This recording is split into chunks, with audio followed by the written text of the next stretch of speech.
let's hope for the best outcome, I'd say. Yeah. All right, so let's see. Oh, oops, this thing's on. There we go. Now we're good. Hello. Well, actually, nobody's probably here yet because we just started, but there we go. Hey, oh, actually, Ty's here. Hey, Ty. All right, so we actually had some peeps already here waiting in the background. How you guys all doing? Hello. Well, I have an advertisement. That's not good. Now, see, this is the thing that what happened with Twitch, where it's like they're gonna play ads without really telling you how you can control it. It just sort of plays on its own. Sadly, you can't do anything about it. But hopefully everybody will be fine with that. Hi there, Emmy. Hi there, hi Prov. Yeah, once again, Ty, the ads don't tell me anything about it because I can't control none of that. So that's unfortunate. Yeah, man, he's not that cruel. No, man, I only play it when everybody least expects it. Oh God, I need to find. okay, this is a perfect shot right here. So I'm like grabbing some frame shots for the episode review that we're gonna do. I forgot about that whole silly Hoopa segment when he summoned out Reshiram and Zekrom, and I just got a frame of Reshiram's head just peeping out of it. And that's it. Pew! So we'll probably see the end of the review later today when we get into the review. And I don't oh doubt it. my God, I'm scared. I'm legitimately scared how things are gonna turn out for that though. I don't know how everybody is going to react to that episode. Is it going to be good? Is it going to be bad? We'll find out soon enough. But hopefully it'll be a fun journey throughout. Get it? Journey. Well, at least Twitch actually tells you about this fucking advertisements, even if it's bad.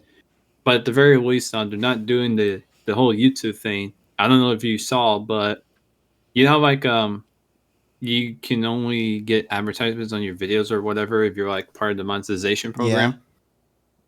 Now they've done this thing where it's like they'll put the ads, those same ads on your video, but they'll never pay you for it. And that's stupid as fuck. Because why would you put advertisements on my video and not pay me? Like, that's just very scummy. They just do that just because it's like, you will just use your videos, without your permission. But that's just it. Yeah. Fucking hate the monopolies. That's just how Do you big ever feel like businesses you're are, making man. symbolism? Right, TSS? Hey, Hey there.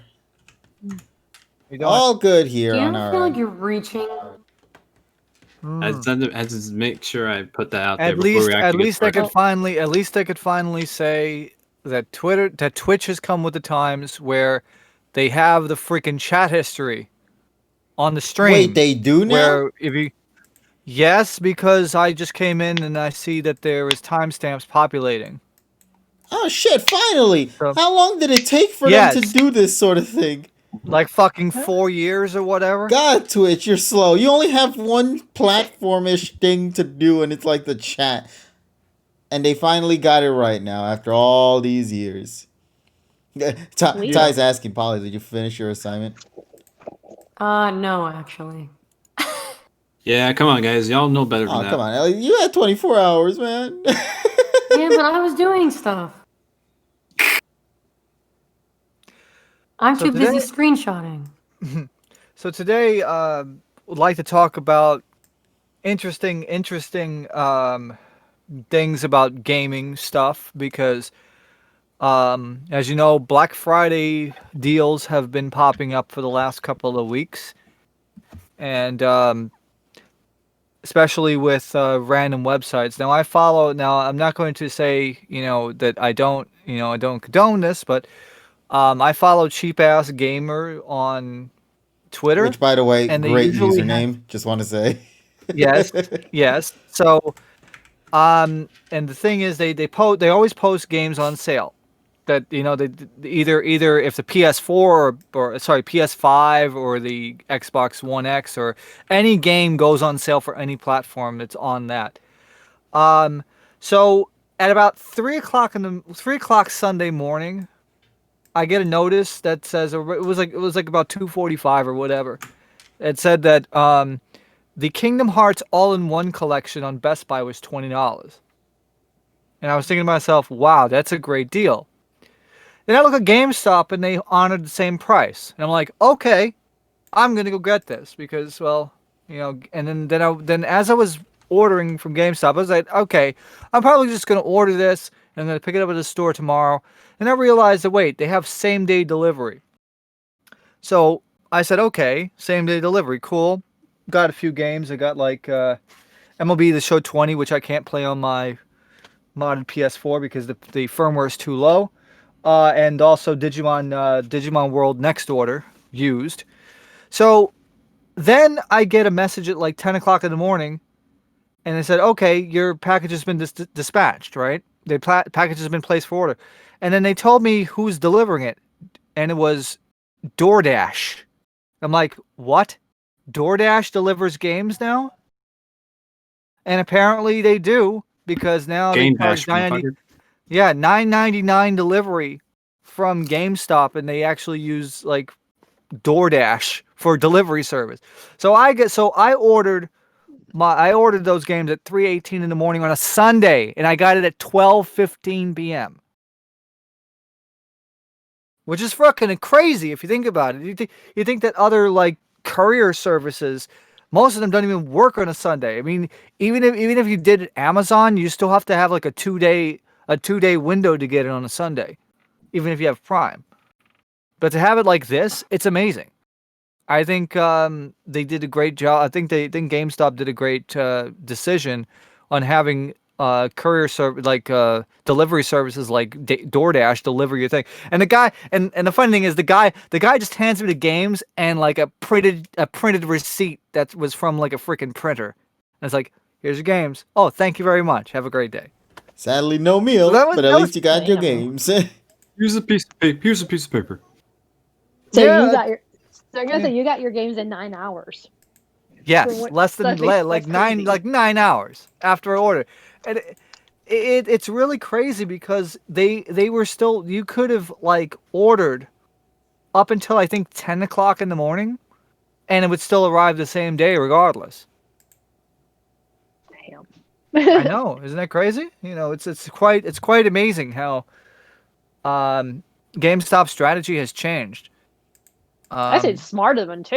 It was like, hey, like order and then you get your game at the same day. I was like, Well, and plus it saves money on logistics, right? Because Oh, yeah. usually, the normal courier services like UPS, FedEx, Postal Service, they charge an arm and a leg, and then you have to go through distribution centers and stuff. Here, they could just have a service like DoorDash, go to a store, have an order ready, and then have them deliver it to you. hey, it's a win-win.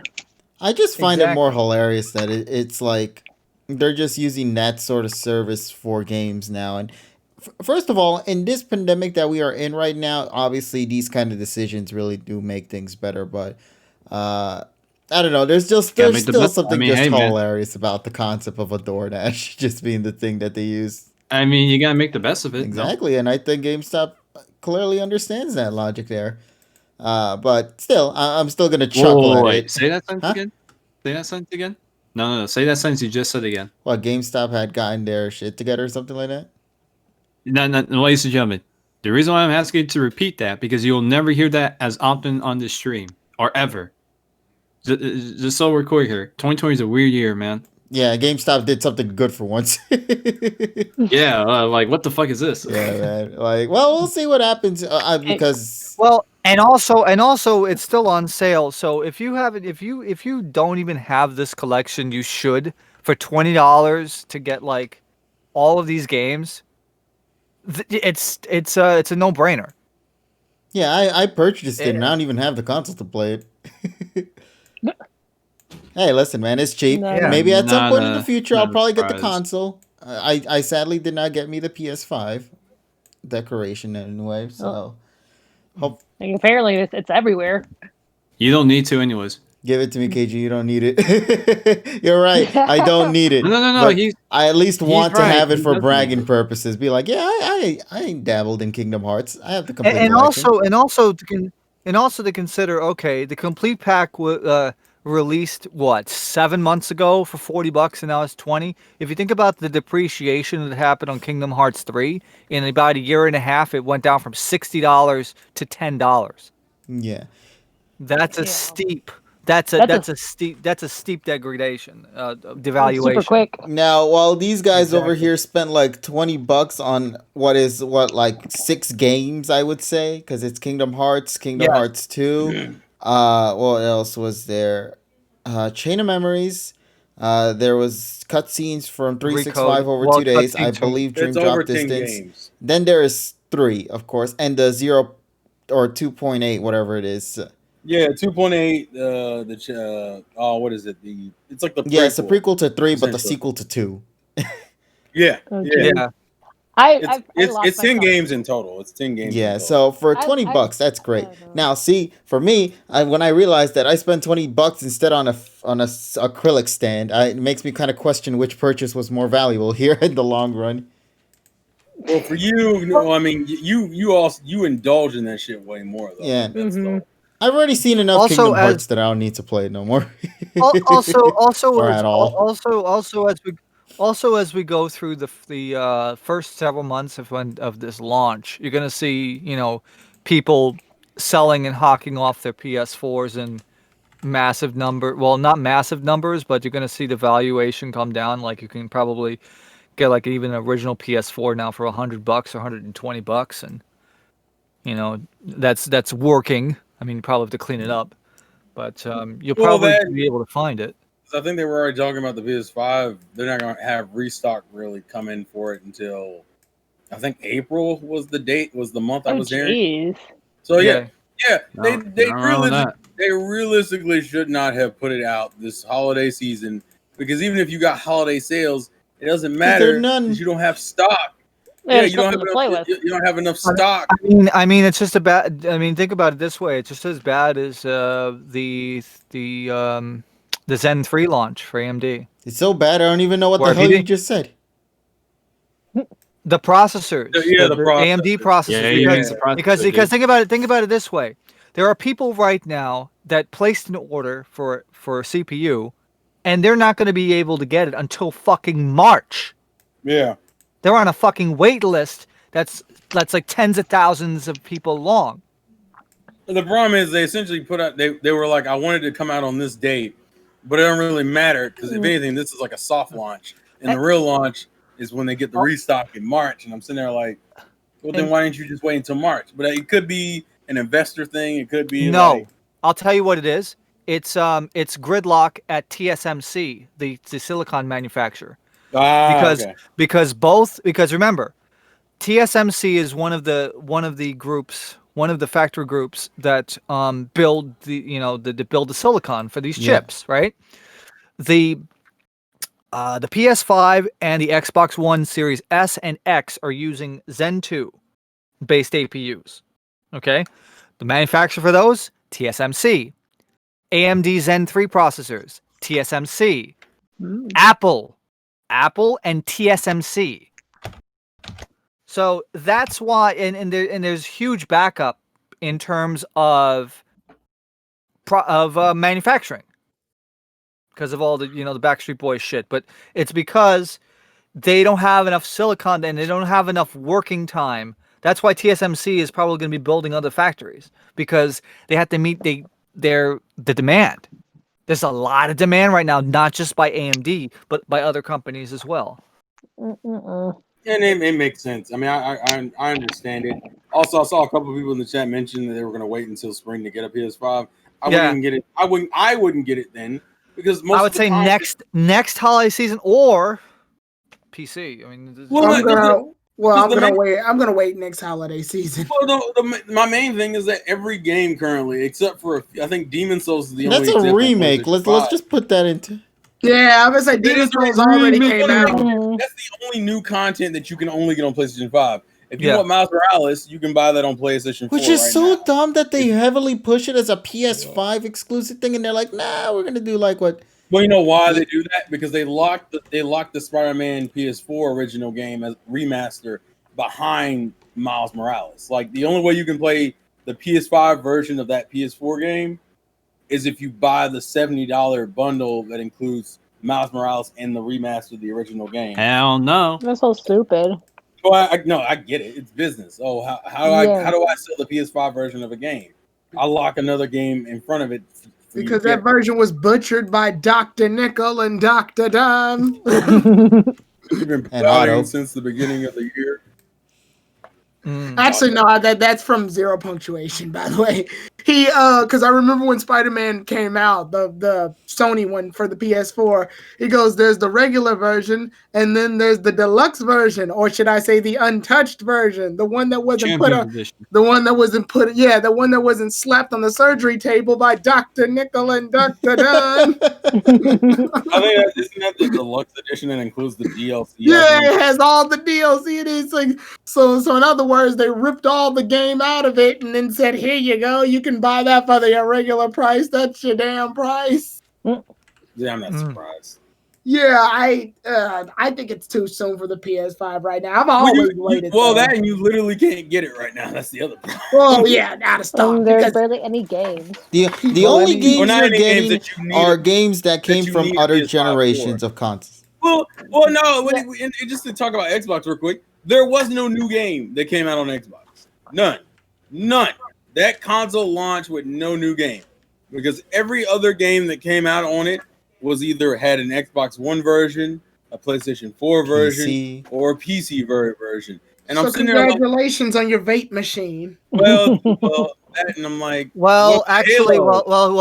there's another silver lining with that. Modern Vintage Gamer made a video today saying that you can actually enable dev mode and then you can run RetroArch on it without having to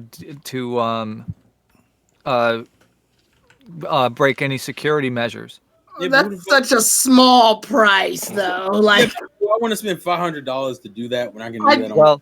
I'm saying I did that on my PC. The only good thing I will give Xbox is the Game Pass, because being able to play not only just the Xbox One games but also the 360 and the original Xbox game at launch. Yeah, of course. If you have the X for backwards compatibility, go for the Xbox Series X. I was gonna say this was a great year for Sonic Unleashed. Yeah, Sonic Unleashed is finally playable. I shit you not. Like Adabat, one of the most well-known levels, only because of the controversies behind it, is actually playable in Sonic Unleashed for the Xbox Series X. That's probably the only reason why you should buy the Series X with the disc drive, because now, like I said, it plays the vast majority of the back catalog now. No, it plays like almost all of them. No, not all of them, but vast not majority. all of them, but there's a few vast majority. Yeah, there's a few exceptions, but I think it's literally the heavy hitters, the ones everybody wants. They're there. Well, yeah, but the problem is that you had to already be a person who was invested in the Xbox ecosystem to begin with. Like, which a lot of people are. I mean, that's true. I mean, my brother still has all his old Xbox games dating back from like Halo 2 when he bought the console. That's gonna also require you to have kept the damn Xbox 360 games that you've had. If you have the Game Pass, or if the OG Xbox 360 didn't eat up your fucking disc. Didn't scratch up, because it scratched up a couple of my discs. Speaking of which, that also proves exactly why this console shouldn't have released now. Have you heard about the storage space for the PS5? It's like 600 something. Like, 625 gigs. All right, and just put that in context, Tyrone. When it was advertised, it didn't have a terabyte. When they advertised the PS5, it was 820. It was 825. Yeah, but when the OS software is on there, the space left is like 670. Yeah, I'm like, that's it. Like, what the fuck? And I think the X had what? It wasn't a terabyte either. It was like 800. The gigs? X had it was 800 gigs. So here's the problem: because you have to install a lot of these fucking games, because it's just like the PS4 and Xbox One generation. That means half of your game and the majority of your storage is probably being taken up by installations. To be fair, if you let's say you downloaded like Xbox One games or 360 games, for example, that you purchased, or even their Xbox original games, like not on disc, you can actually use an external hard drive to back up those games, to run them on the external hard drive. The Xbox One X, you can't. The Xbox Series X games, you can't do that because of the SSD. It requires. Here's my storage. thing though. That was something that in the PS4 and Xbox One generation, most people didn't start really doing until like a couple years into it, because we were getting at least a terabyte. I gotta start my generation buying an external hard drive for these two consoles, and that's with the smaller games, because they're only gonna get bigger as the generation continues. Oh yeah, freaking Call of Duty is like fucking 200 gigs down. Like, Yeah, it's fucking stupid. I'm like, this is, and that's the game. I heard that if you purchase all the games that are available day one from the PlayStation 5, you'll be able to fill up the entire storage the first day alone. What the hell? And that's stupid. Yeah. It's fucking stupid, because that means that moving forward, we're already gonna have to get some sort of release. And also, at some point. there's an issue. PlayStation currently can't actually use SSD storage like the extras.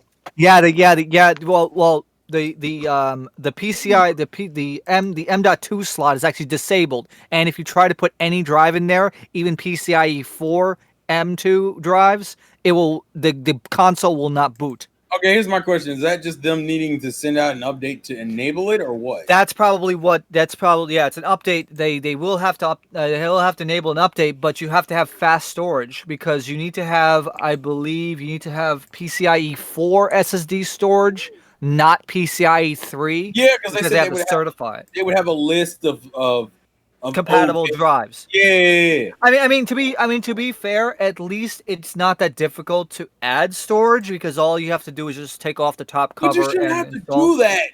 Yeah. Can I say something? I'm kind of like lost, but I'm just actually flabbergasted. Like, I was like, so basically some of these games, like I think Terrell, you mentioned 200 gigabytes of Call of Duty.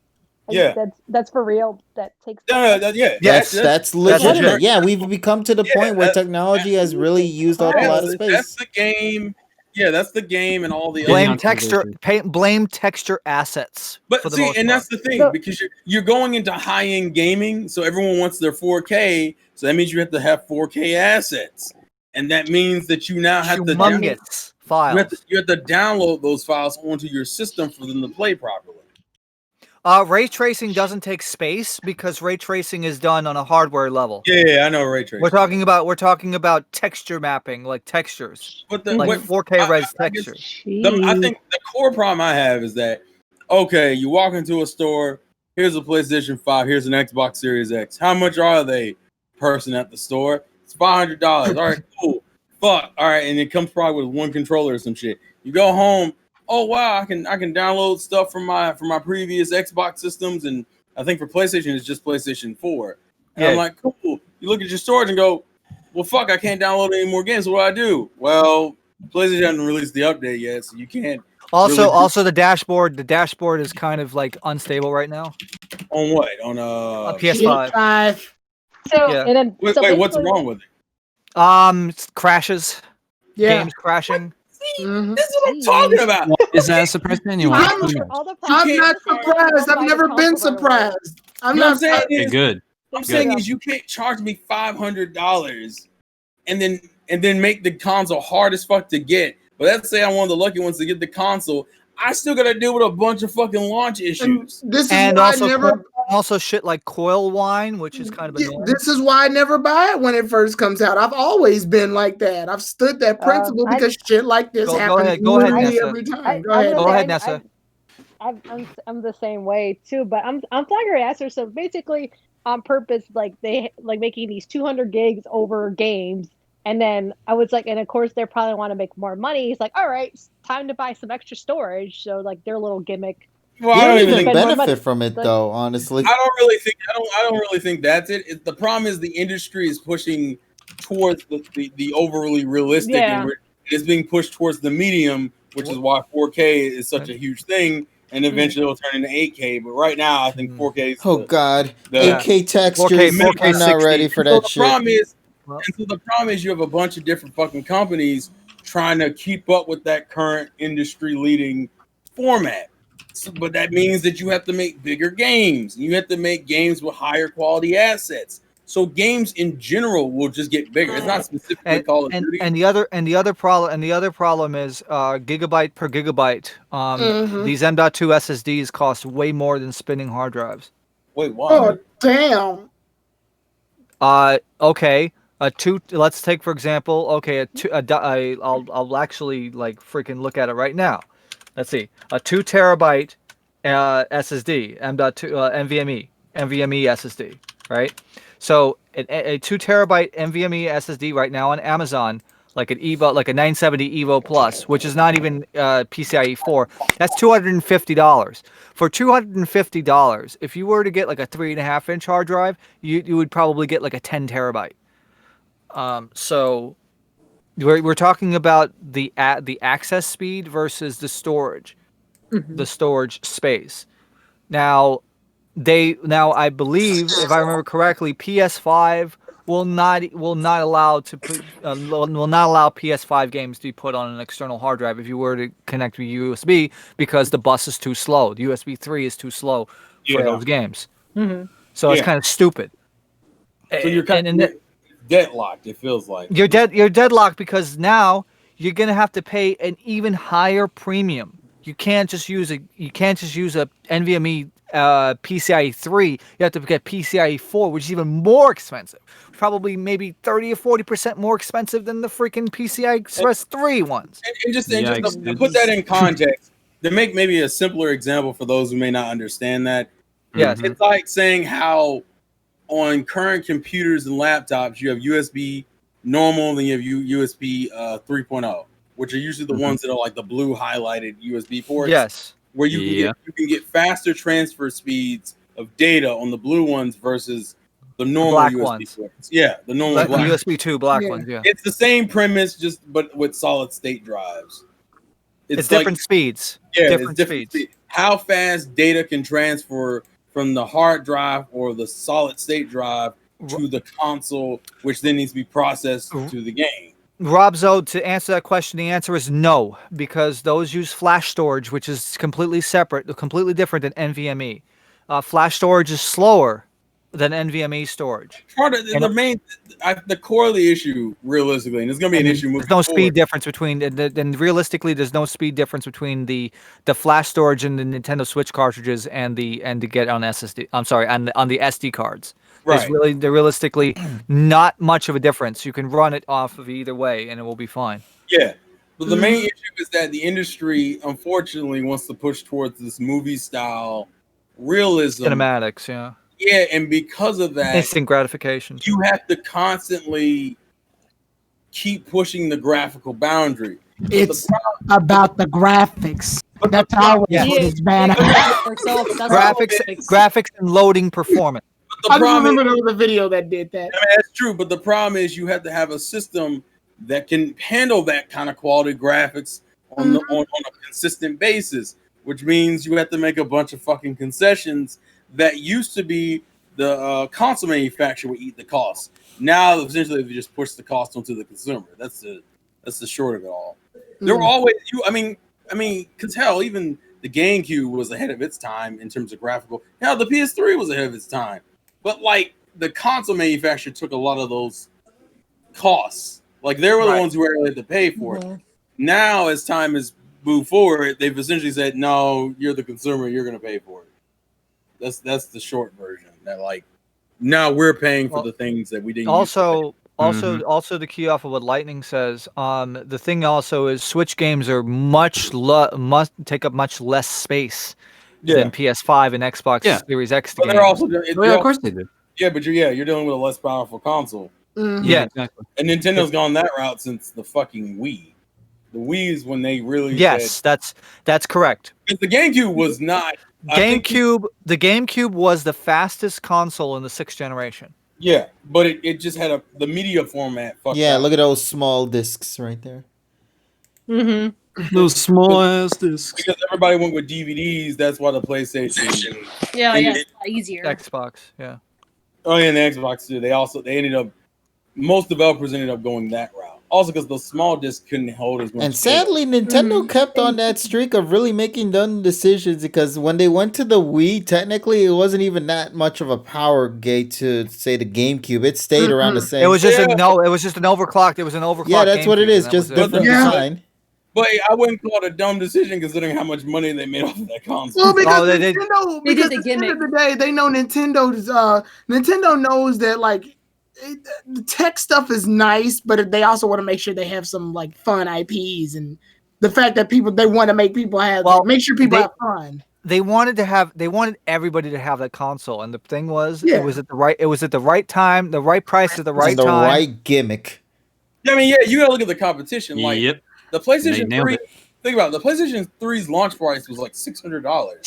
599 Oh, US yeah, dollars. the launch was Yeah, that's right. It was So, insanity. when It was you at compare- 600 and it didn't even have shit. That's Yeah. the worst part. And then the Xbox 360, the original one, didn't even come with a hard drive, so it was like a freaking the arcade version. How and much the was other the version. 360? Because I don't remember. The 360, I want to say, was a little $300 cheaper bucks. than I think it was like $250 for the arcade and $350 for the. $350 for the. So Nintendo Let's see won. here.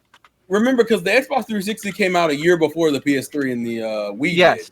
So So here we go. So the core system, which was the one with just no storage, was $300, and then the 20 gigabyte version with the hard drive, the side card hard drive, was $400. So Sheesh. so even on a base like a base proposition, you walk into a Walmart or a Best Buy and you look on the shelf and you see a 360, a Wii, and a PS3. The Wii already had your attention because Nintendo had brand loyalty. Mhm. Xbox, that was their second console out, so they were getting there, but they didn't have that same level of loyalty off bat. And PlayStation had its brand loyalty. But here, you compare 600 to 300 to what 450, and then you had 250, which is what the Wii stayed at its entire life. And it's like, just off a price proposition, who the fuck is spending $600 on a console, especially when now? And to be fair, the PS3 was ahead of its time in a lot of ways. I don't want to discredit the quality of the tech because it's like the first console that had Blu-ray in it. But the problem it's the only console and the first models to support Super Audio CDs, SACDs. Like, Sony really did want to make that thing a powerhouse, but the problem is the cost went pretty much. I think they were still selling it at a loss. They were selling it at a loss. They were selling it at a loss, and it was still $600 until they removed. They had to all take a the bunch of PS2 features components, the PS2 components, because you got to remember. When they did that, they did it at a time where they had to increase their PS3 library. Otherwise, this was just going to be a loss again. Well, what really was the loss was the PS2 hardware in it, because remember they had the emotion engine and remember the original ones. People were making jokes left and right. The PS3 has no games. The PS3 has no fucking games. Like, if you buy it, you're just ironically, it has the same problem that Xbox is known for having now. Although the funny thing about the PS3 is the only backwards compatibility they did not take away is PS1 discs. You can still put in. You could go. Well, not necessarily, because they had because they had everything emulated in the SPUs. So it's still odd when you think about it. It's like traditionally backwards compatibility means the generation before. This is one of those weird circumstances. It'd be like if the Wii U were able to play GameCube games but not fucking Wii games. It's just odd. It's odd when you think about it. Yeah, when you think about it in retrospect, that's odd. The problem is that the way you had to make the PS3 cheaper is by taking a bunch of shit out of it. And then they were still struggling because most people would tell you and I think it was just factually true, developers ended up picking the 360 as their main platform. That's true. Shit, even I picked a 360 at one point. What that meant for the consumer is if you bought a 360 version of GTA versus the PS3 version of GTA, it probably ran better on the 360. Even though the PS3 version was more powerful. Yeah, the 360 version of Bayonetta ran better than the PS3 version. Two things of notes for that. First, I want to get into Goggle Master's thing. The Wii U can't play GameCube discs, but on Homebrew you can play GameCube games via Nintendo. Yeah, You have to modify You have it. to, Yeah. you You gotta mod you'll it. have to modify, does but that it still normally, will too. play the game. So if you had a GameCube USB adapter, you can still play, but it's just that you can't do it in official means. Secondly, the reason why a lot of the games on the PS3 were garbage in terms of performance, like COD 4 and GTA 4 and 5. Well, not I'd say 4, GTA 4. 4, I was like 5 ran better. 5 was Yeah, okay. 5 was fine. The Yeah. reason also the reason 5 came out, being like- was the dev kits. The dev kits that Sony had, and also the programming, didn't. A lot of the developers didn't know how to use the SPUs, like the SPUs, basically the eight compartments that the games could use for logic. So that was difficult to program for. So what people would do, or what game studios would do, is they would half-ass it and not use the full potential. And it wasn't until later on where Sony, I think it was like 2008 or 2009, where they it released took them a while. a new dev kit where they finally have the damn libraries that they could That was work around with the and made time it they put easier. out the slim model of their console too. The Yay. PS3 Slim. The Because- PS3 Slim, yeah. Hey, Because I yeah, got go a ahead. question. So, Yeah. like, and then when did PlayStation 4 come out? Was it the last 2013. 2013. Oh, geez, I didn't I was a realize it was junior that in high long. school. Yeah, like the generations. 7 years ago. I was saying the generations. The have Wii been- U was not the Wii U was not an overclocked Wii. It uses No, Power it wasn't. PC, but it's a completely different architecture. The Wii U was a little bit stronger than the PS3. It was a triple core. It was a triple. No, actually, no. The Wii U was stronger than the Xbox 360. It wasn't stronger than the PS3 though. The PS3, I think they were on par. you can't really, the PS3 you can't really compare it against because of the way the graphics and the SPU stuff. Yep. It's very difficult to do that. When the Wii U came out, it was the most powerful console for like a year, and then the Xbox. And then Yeah, everything then the got x86. shrunk, yeah. Then everybody went to x86, and then that was it. Nintendo lost because it came out first. The way I always phrase it, Nintendo lost when they came out first and late at the same time. First in the sense of the next gen console, but late because the Wii stopped having real games that people really wanted to play after like 2000 what 9. 9? 2009.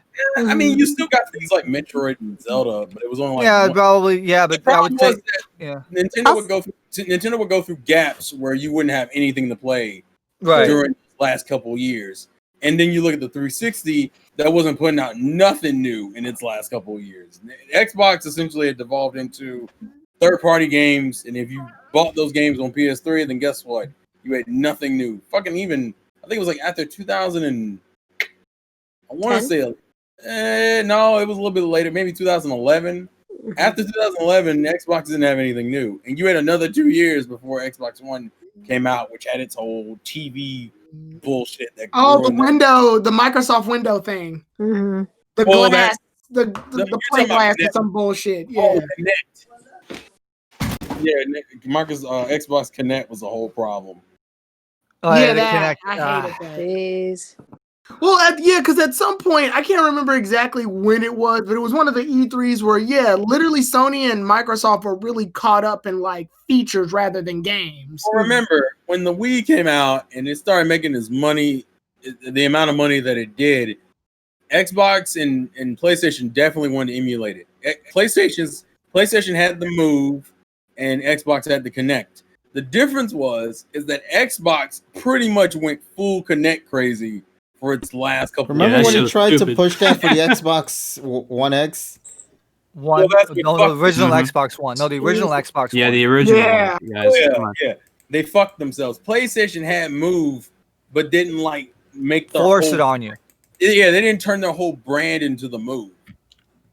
And Yep. the Move also is just another example of Sony's usually always had like relatively high tech. It's just that sometimes they push the price on you and sometimes they eat it. The PS3, they tried to push it on you, it didn't work, so they ate it. And then the PS5 seems to be a weird in between where we're just getting hit with all the side shit, like the storage. Is it really that in between though? I mean, $500 is not as bad as $600. That's the way I look at it. But Well, you're and also you have to remember this. $600 back in 2006 is not the same, not worth as much as $500 now. That is true. That's true. Yep. Because back then, Price of $1. the inflation. Because if we were to take a rough estimate, $600 back in 2006 would be like $860 now. Something like Damn, that. the inflation Yeah. rate Something went along really those high. Yeah. That's why I say, be thankful that the prices haven't gone up, have not gone up with inflation, because God, it's, That would be some shit. Well, we'd be like fucking Brazil and pay like fucking $1,500, $2,000 for a console. yeah, people wouldn't be able to afford it. Like realistically, people No. just say, "Fuck it, we're good." Yeah. Which is funny because I think as an industry, gaming has improved overall. No. Like in terms financially. I miss that small little era where Xbox actually cared about games. Like, it was great. That was only for like 3 I years. know.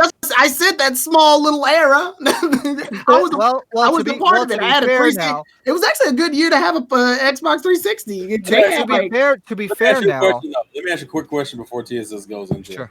Tyrone, of the 360 games you own, how many of those were actual Microsoft games and not third-party games? Let's see. I know. How many of those were games you can only get on Xbox? I know now. Back at the time, one of the games I played a lot on 360 was Blue Dragon. I don't know if that came out on the PS3 or not. I know my only memory of that was on the Xbox 360. It may have been an Xbox 360 exclusive at the time. I also played Lost Odyssey, which I don't know if that was an Xbox 360 exclusive as well. But after that, those are like the only few games I can think of that I played exclusively on Xbox. And then everything else is an Xbox original. So. Well, I didn't play Gears of War. Okay. But everything after that, like I want to say year or two, everything else that came out on Xbox 360 was already out on PS3. And it was more convenient. I don't know, something about the PS3 when I ended up buying it, their library had changed drastically than when it first came out. Well, you also got to remember the PS3 is when we got the Uncharted series. You got Last of Us at the end of the and then addition, it also helped because the PlayStation Network store had a large amount of not just new games but old games from PlayStation's history. Well, just sort of stored up in there. I missed that part. PlayStation was more established. Remember that. That was its third console. So in addition to the PlayStation games that I was getting from just the store, from like the game stores, I was getting games like from the PlayStation 1 and 2 era, just downloadable on the PlayStation 3 via the network store. 360 did not, like, they had a market store, it was called like an arcade or something. Yeah, they had the Xbox Arcade, baby. Xbox Marketplace or something. Xbox's claim to fame was more indie stuff, which granted, but it was stuff I never heard of, so I didn't really get care. me interested in Meat Boy, I'll give them that that. ironic though? Oh yeah. Well, I mean, like I said, they pushed a lot of the well-known indie games that a lot of people talk about, but like in terms of legacy, Lightning, stuff, I heard of Fable. I never played it, but I do know Fable. I think is a Xbox exclusive. Yeah, it is. Well, if you think about it this way, Microsoft now has become a game service company rather than a console. Oh, yeah, definitely. Because you think about it this way, with Xbox Game Pass, people can actually just play. You could play it on your PC. You could play it on Xbox Series X or S, and it's like you can just pay a flat monthly rate and just be able to play your games anywhere. It's like Netflix, but with video games. TSS, you just hit it. I remember what the big difference was also. The PlayStation 3 didn't charge for online at the time. Yeah. I didn't do it. I had to pay a membership in order to be also online with the Xbox 360, but with the PS3, everything was It was like available 20 already. bucks And for also 3 the months or and something? also for the Yes. PS3 and PS4, they weren't freaking region locked. It wasn't until the Xbox One where you got like region free. The Xbox 360 I got was a rather old one, so in order to even connect to the internet, I had to have an Ethernet cable connected to the 360. It didn't have the Wi-Fi one until the next model had came out, so it didn't have Wi-Fi built into it yet. So that model didn't even come out until like 2010 or something. Yeah, so when I bought the PS3 already came equipped with online. I didn't have to pay anything. The only thing I had to pay was the money that I'm paying for when I buy a game from the network. That's it. You know the irony You know the irony of that, though? I had more access to more games. I didn't have to keep going to the store every time. But you know the irony of that? The What? fucking Wii had Wi-Fi when it launched. Oh shit, that's right. Well, it's Wi-Fi. right, kind they of did. Also, But had it a, still also was had a there, virtual that's the console thing. store. Oh yeah, yeah. The only reason we had to start paying was because of Xbox, if I'm not mistaken. They're the ones who pioneered it. They pioneered it. Yeah. I mean, because Yeah. technically on the Dreamcast had a paid online service, but it was It was Yeah, something. but, yeah, but it Dreamcast- wasn't. Yeah, but Go yeah, ahead. but technically, I mean, technically, what are you gonna do? Like freaking play fucking thought it was Phantasy Unreal. Star was- I thought it was. I thought that no, it was no. Well, Fantasy Star, but you could also play things like Unreal Tournament and also sure. Quake 3. so like technically there Technically. were. I would say Dreamcast was the first to have online, but Xbox is the one It that was, popularized yeah, but mostly people played on the modem because broadband adapter wasn't a thing. God, Exactly. technology So, yeah, I really would has say- changed over the years, hasn't it? Oh yeah. When you go back and look at like the shit we were doing in 2010, it's fucking And astounding. dial-up noises where we're here at and now. there. Pretty much a Actually, massive No, I gap. was 2000. Well, I'm gonna say because TSS and I think Polly was there last night, and Richie, when I was looking through like some of my old yearbook, and they were talking about like the technology back then, and it was like fucking. They pulled up like pictures of Blackberries, and we were like, fucking slide phones. yeah, and we were like, and I was like, and that was about 10 to 11 years ago because I graduated in 09. So I'm like, God, that's it. It just feels it just feels weird because I mentioned it last night too. Not that it matters to the whole conversation, but I was telling these guys, I was like, I remember back in elementary school, which was like 12, 13 years ago, and you if you ever had one of those slide phones, you Yeah. were like considered the shit. No, Yeah, you were considered, like- if you had a fucking razor, you were the fucking top of the I school. had the razor. Yeah, I had the that razor. was- I I was fucking remember that. prepared. The Razor was a whole fucking Or the lifestyle. And sidekick, that whatever phone it's isn't even- called. The sidekick too, yeah, but razor was the first. Yeah, one. the razor was the Razor top. was like 03. Everybody that fucking had that, they were So like, just- you if you had that phone, you were the shit. So Yeah, just- you're the just- instant popularity. I was gonna say just Yeah. to think about that in context. The phones back then, the coolest feature was the fact that you could buy ringtones and put them on your And you phone. could play fucking Snake. You could play Snake. That shit Or, was no, cool. I actually remember making You go my from own that ringtones. to now, where you can. They're literally just mini computers at this point. Yes. Mm. Go ahead, NASA. No, I was like, I remember like back in the day, I like actually go wait for a song to play on the radio and then just record for my ringtone for that to like, remember back then. Oh yeah, we were Oh, like, shut up, Jesus. shut up. My song's playing. I want to read. This is my ringtone. Like telling everyone to shut up. I do remember. I remember the good old days. It was like, Yeah, exactly. mhm. But But you yeah, guys continue. But yeah, like that was just a whole. That was a whole lifestyle. But I mean, Pink lipstick ass. Give wait, me wait, wait, ass. That's my phone. I'm sorry. real quick, KG, did you talk about the greatest announcement that came out today? Did you No, mention because that at I knew all? you were coming into the call soon, so I had to Uh-oh. save Yeah, that well, shit. this is Terrell's show now. He didn't say Bro, anything. let us Yeah, a talk couple of, about cool the game announcements. changer right here, why don't we? The thing that really made Monday a special day to remember by. I was so fucking For excited. for a guy like Terrell, of course. And for Square Enix Terrell's fans in actually. general, because it's been over a decade since we ever got anything brand new from the franchise. Twooey, Yeah. otherwise known as The World Ends With You, got Swooey. a sequel, otherwise known as Neo, The World Ends With You. And it is absolutely incredible. First of all, the design of the It's that story thing that that's they're on going... Kingdom Hearts Dream Drop Distance. Now, first of all, as you could tell, the biggest meme that's coming out of it is that apparently people are already comparing it to Persona because they're ripping off Shibuya from Persona 5, which is one of the... No, they're not. Because it's the same Shibuya from the original game. Fuck them. That's stupid. Also, the most important thing is I get to play as So Zeta Slow as one of the fucking I main did not characters. think That's he would what's be awesome. playable. Why is he playable? I need to know the context I behind don't this. know why he's playable, but if the word Zeta doesn't become like a real thing next year, we're gonna have a fucking problem. Because that was a whole lifestyle. Zeta was like his. There's a character who had like this, who had like a quirk where he would say it in a lot of his phrases. So that's why I'm saying Zeta. Zeta is- I forget- Azure Samurott. Let's see, Times Square. What would you call it? What would you compare? I it to? mean, it is. No. It's valid, but the thing is, though, Shibuya has more intersections than Times Square does. Actually, Also, it just looks better. in terms of the amount of people, Shibuya actually has more than Times Square. All right, and I do want to quickly just give context for this, why this is such a big deal for the fans. So, The World Ends With You came out originally on the DS back in 2007. And a lot of people who played it on the DS would tell you it's one of their top 5 games, top 10 games. But it only had that one game. And so I think we hit, what was it, 2012 is when we heard the mobile announcement, because they had the anniversary thing. That's what it was. It was like, oh, here's the anniversary. And wasn't there like a 3DS announcement at some point in like 2012, 2011?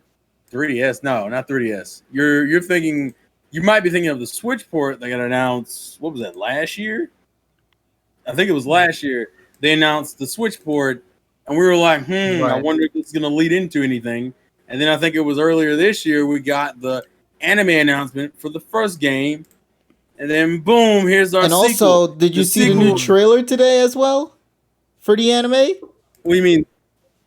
Oh, I didn't see because alongside the game announcement, there was a brand new trailer for the anime. Oh my god, I've never seen a CG anime done right, like with this one. It looks good. I'm skimming through it now. It was while we're easily talking, just brushed off to the side the moment that it was confirmed that The World Ends With You was getting a sequel, which is, from what I'm hearing in the storyline, takes place 3 years after the events of the original. So that's all I know so far from what I've gathered, but it's looking very promising. Also in the trail. Also, the funny thing in the trailer is, unlike other games that have Shibuya depicted, they actually have the actual store names. Yeah. So I'm guessing that they do have some sort of licensing agreement. Oh, yeah, and just to give context, if anyone else isn't. This is the third time you said context. Because The World Ends With You is a 10-plus-year-old game. Of course, we need to give context to this. Also, context a lot now too. The other thing is that this is the same people who designed. Hi, John. This was also done by Nomura. John's here. Hello, everybody. I didn't know you were a The World Ends With You fan. Sorry to interrupt. I mean, no, we're geeking out over Square Enix announcements right now. We haven't really gotten to the episode. I see. See, I wanted to be here for the whole thing. I didn't feel that good, so I took some medicine, and now I'm here. Now I feel better. First of all, everybody in the chat, tell our boy John to have a nice and safe recovery. But secondly, welcome aboard, buddy. It's great to see you here for tonight. Thank you. I knew I should have taken that nap in the middle of the day. For some reason, naps always make me feel bad afterward. I don't know what the deal is with that, but I need to cut that crap out.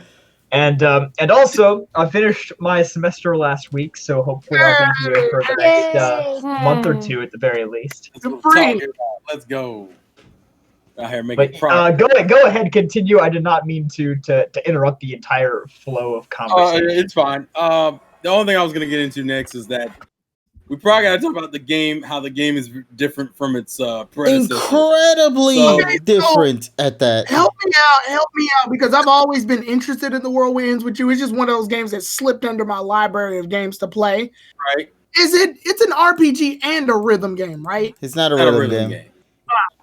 It's just the music of the game. Well, no, it just has good. Leonard actually is right there. Yeah, you're probably right. It's an RPG.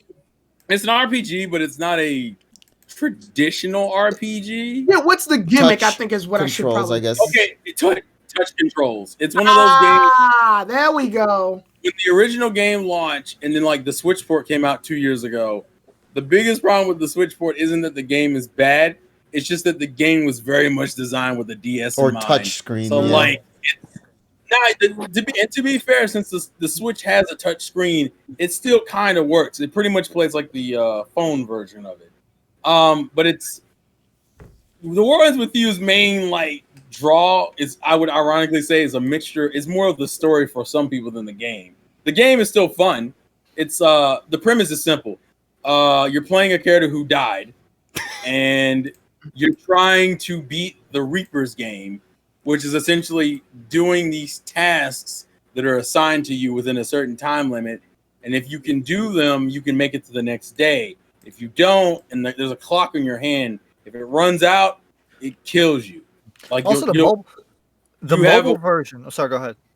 I was going to say quickly is that the premise is essentially you're essentially fighting the clock with a partner to defeat the noise, which is kind of a symbolic thing, but they're the enemies of the game, to figure out these quests and figure out these puzzles to make it through the entire game to get a shot at living again. Go ahead, Jess. I was about to say, I went through the Google Play Store on my other phone right now, and it's like The World Ends With You is like $18, and I'm like, wow, that's pretty expensive for. Well, it is a JRPG you're playing in right then. It's also Square being fucking that's Square not understanding the mobile market at all. I mean, I can understand, because then, of course, it's not a game with microtransactions. It's just like a full game. It's just a straight story. But the reason why the sequel, what's interesting about the sequel is that when the Switch port came out, I was like, I don't think if they ever made a sequel to this, they can't have it play like the original. And when you see the trailer for the sequel, they said, nah, fuck that. We're not going to do the original. It's a 3D game versus it being a 2D game on the DS, where all the fights take place in like these cool little arenas around Shibuya, and it's fucking awesome. And they got like populated towns and shit. By the way, none of those people will ever acknowledge you, because if it's like the first game, you're dead. So you're a ghost. Yeah, literally, you're a ghost. So essentially, it's like, well, you could be standing in front of the donkey, the mega donkey, and nobody gives a fuck that you're there because you're pretty much, yeah. Yeah, which is funny because you can still buy items. Like you can still buy clothes. You can attach food for like stat bonuses and shit. I only want to buy the game to see how freaking accurate it is. I mean, I would at least either that or look up some clips. Also, on YouTube. remember the original "The World Ends With You" is not in the same art direction that you're seeing with the sequel. It has a more cartoony vibe to it. So I was gonna say though, that's funny because the art style is what attracted me to that game in the first place. It looked very similar to I know Terrell's gonna groan when he hears it. It looked very similar to Kingdom Hearts. Well, it's Nomura. It's a game by Nomura, and he's the one that pushed heavily for The World Ends With You. And that was during the era, I believe. I want to say Kingdom Hearts 2. How old was Kingdom Hearts 2? 2005. 2005. Okay, so that was during an era where I started liking like the hand-drawn stuff with Kingdom Hearts, like looking at like all the drawn. Even to this day, I still like Kingdom Hearts drawn more than the 3D like CGI bullshit models. But I do like the hand-drawn style Nomura made. So when I saw Worlds End With You, it looked attractive. I was like, I want this game. Which, ironically enough, was the reason why I bought it in the first. I bought it on a whim back then. Yeah, and I was so like emotionally touched by that game. It became one of my favorite DS games of all time. It's the sequel. Also, the sequel is also multi-plat. That's the other thing we got to mention. The sequel is not on just Switch; it's on Switch and PS4, which would mean we'll probably get some. Probably, if you want the one with a higher frame rate, you're probably gonna buy the PS4 version. But if you take a look at the trailer, you'll notice that there are some frame drops in certain segments. But I can't tell. Do you think that's the PS4 version or the Switch version? I could not tell which version it's based off of, but given that it's still early in development, I would say either or. Yeah, because it's not coming out until next year. I'm just excited. I'm just happy that Square recognizes this as a franchise. I just looked up the buying price of it. It's still pretty fucking high for the DS. That's why it's so good. It's also... Look at the Switch version, because the Switch version plays okay. Well, I want to play the DS version because, like you said, it was meant for the DS. It was meant for the DS, but because the Switch has a touchscreen, you can still. Also, you're going to be missing out on content too. No, that's right, because the Switch version also has. Oh yeah, Final Mix. Wouldn't it be? I don't know if it's the same version on mobile, but the mobile version is not. From what I've heard, it's pretty close to that version, but it has a little bit more extra content. Yeah. So overall, every version has its own separate thing. But honestly, I think a lot of people say if you want to try to catch up to date with The World Ends With You now in the modern era, the Switch version is definitely the one to go to. It will have its issues, but I still think you'll still have a very good time with it nonetheless. Also, and if you don't want to play the game, if you're just someone who is interested in the story, the anime is coming out soon. Yeah, it'll be a great.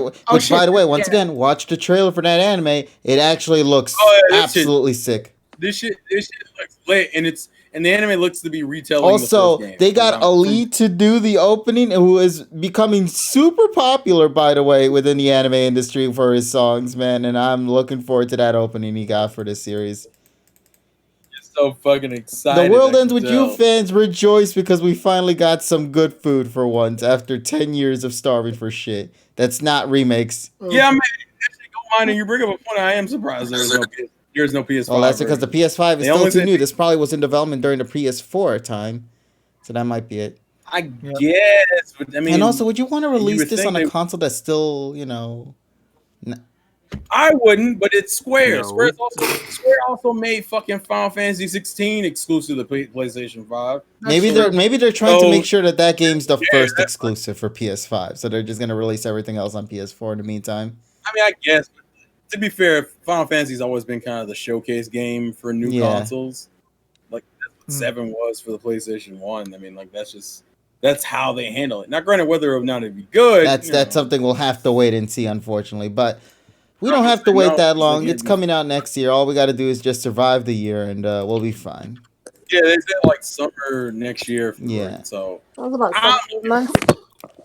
Well, I think now would probably be the perfect opportunity for us to go and wrap it up for the discussion here for gaming and tech stuff as a whole, because damn, this week, Monday in particular, was a good goddamn day. If you are a fan of Square Enix, this day really gave you good shit, man. Good. But now. Oh yeah, you can also thanks to TSS for telling us this at fucking 2 in the morning. Which, by the way, it's still on sale, so you can get it if you want. Yeah. Thank you, TSS, for telling me that the entire all-in-one package of Kingdom Hearts was on sale for fucking $20, which comes with literally the Kingdom Hearts game, the story thus far, which comes with all the Kingdom Hearts games minus Coded and 358 Days Over 2, which are cinematic cutscene stories instead. And it just comes with a copy of fucking Kingdom Hearts 3. Yeah, it's just literally there. It's Kingdom Hearts 3 inside it. But I do also want to say happy 15th birthday to the Xbox as well, since we've been talking about the Xbox. It is now considered a retro console to many gamers. Well, the 360 more specifically. No, I think the Xbox, I believe, was.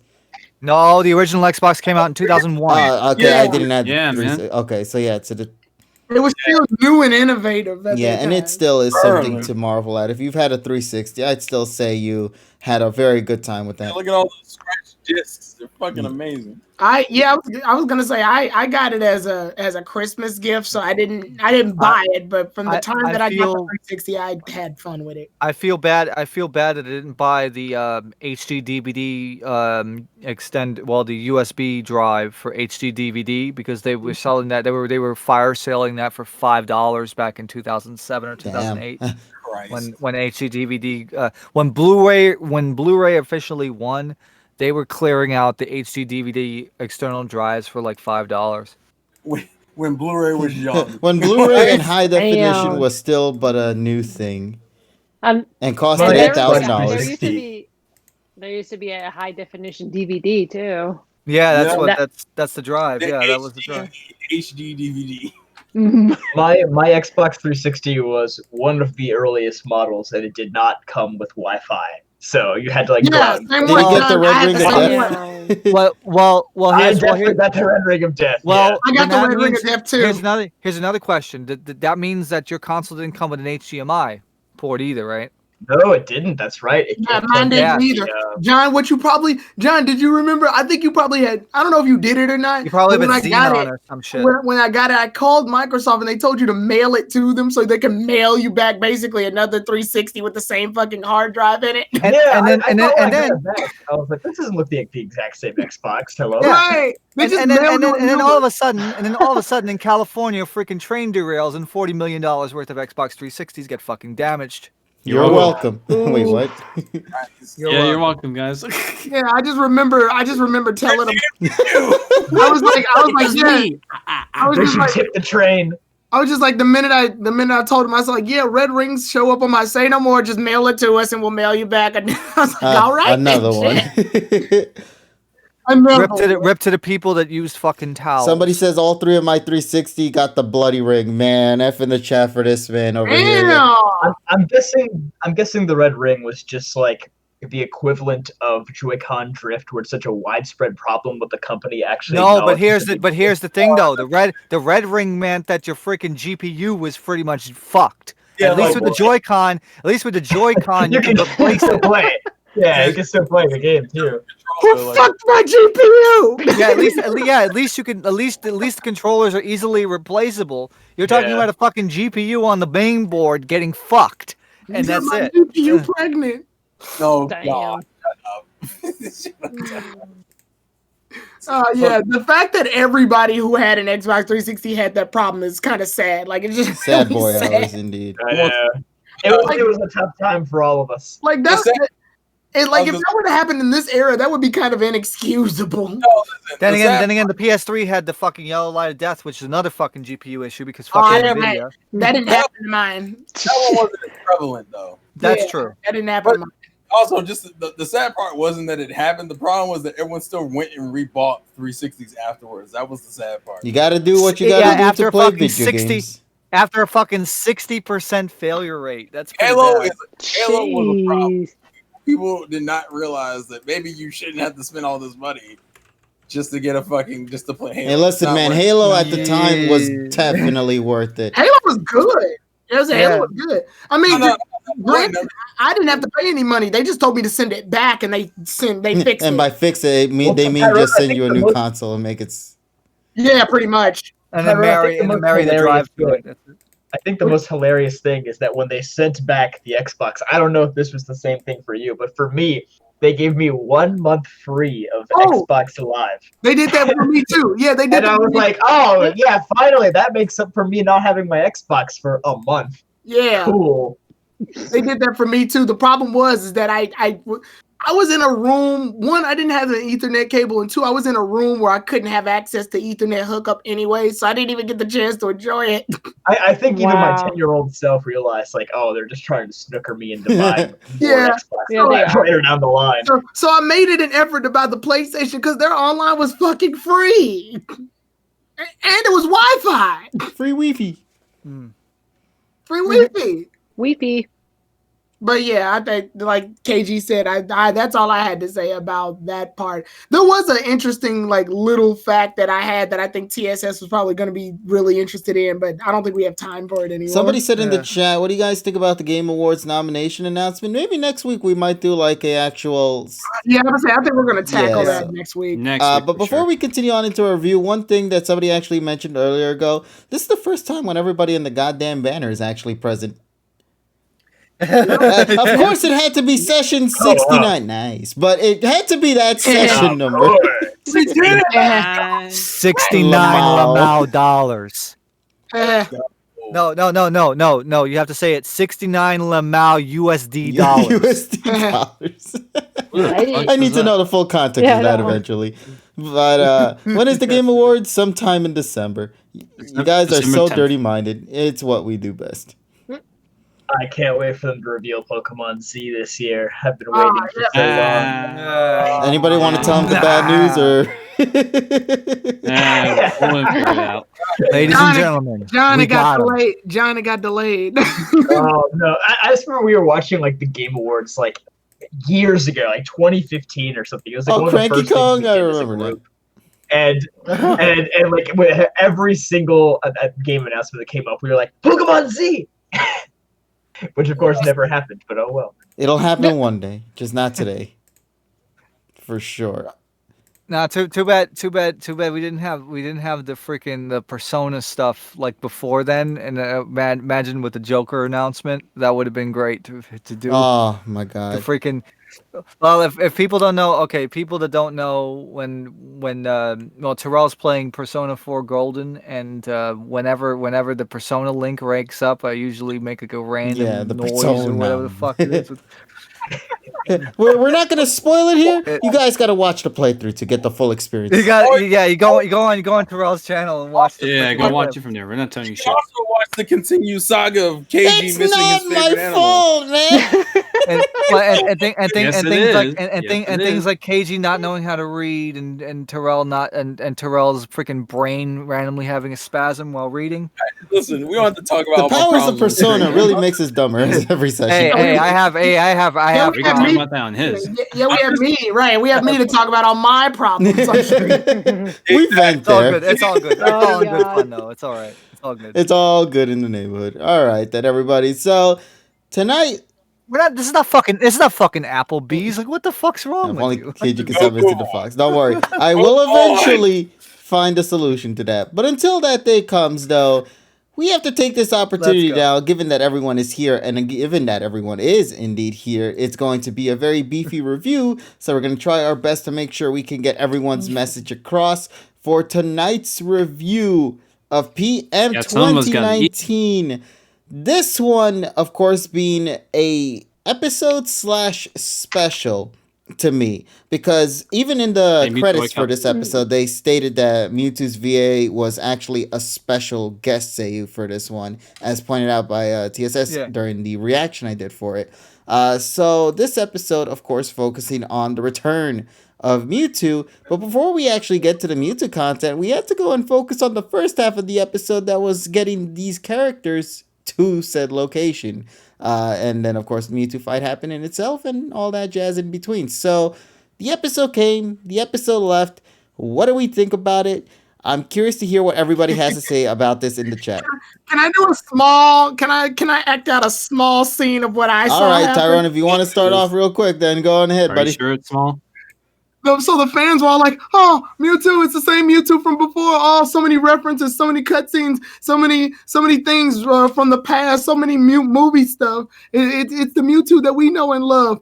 They get to the island. Mewtwo, I remember you. The hell you doing here? Mewtwo, I remember you. I remember you weren't supposed to be here. And then they fight.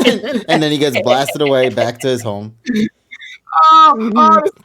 see the dreams crushed of all the people that wanted to fight.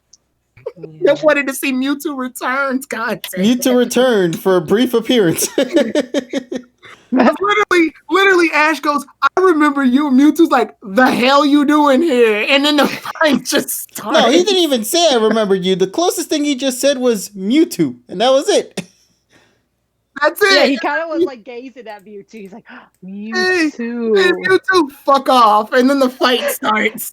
All right, so as you can tell, we already have some mixed thoughts about this episode. I'm very, very curious about this. I love it. Also, I love let's talk about the segment of the show that nobody's going to talk The first about, half. and that is, the first half. Which, if you do, I did my calculation here. This was supposed to be episode 53. Okay. Ask me why. The reason why is we missed 6 weeks because of the freaking Backstreet Boys. And if you go by the logic of Netflix, where it's split into 13 episode parts, this was supposed to be start of year 2, which would have made it year 2. So this would have been episode 53. So that's the reason why they reintroduced everything, and also they changed the font for the on screen. They've actually adopted the font that's the same as the main font logo, as opposed to just Generic being some text, random yeah. generic generic like Machino MS Machino font. So that's the reasoning behind that. They were reintroducing the characters because this was probably supposed to be episode 53, starting year 2. Had the Backstreet Boys. And you can tell it is because literally, how did they start the episode off? With the Wonderful World of Pokemon segment, showing off all the starters. lot of sense. But 13. What I mean is 13 episode chunks, because 13 episodes is usually a season in normal anime standards. 13 times 4 is 52, which is an entire year. Yeah, so it's a very interesting situation that they unfortunately got themselves into, and sadly, we're gonna have to talk about it for what it is. And even with all the changes that happen, we don't know like behind the scenes shit. So for now, we're just gonna base off our impressions on the episode from what we know so far. But it is interesting to kind of keep that in mind when we are approaching these episodes, especially now that TS has pointed that out. Now, see, the dub is not going to have it as a season premiere given Netflix's 48 order. Yeah, that's the thing. We're going to have that. Actually, isn't the Darkest Day arc going to be split in half then with this shit? I don't think so. See, that's the issue. I don't know if they're going to be. I don't know if they're going to call. Well, if you think about it this way, it's 46, so that means it falls in line with the current order. It would be the part 4 of season 1. Yeah, which would be kind of dumb, honestly, but we'll see what happens. Yeah, and the other thing is, how the fuck are they going to manage this? The only thing I would say is they would cut the season short. But Netflix, it depends, because for me this would be a premiere episode for the next year, for year 2. So be interesting how TPCI handles it. But knowing them that they bungle all this shit, that doesn't instill my confidence in anything. Yeah, they'll fuck it up. Oh yeah, it's just money grab at this point. It's so weird. They played the Wonderful World of Pokemon thing, and then they played the opening too, and I'm like, this is a lot of time we're eating up. You know what this reminds me of?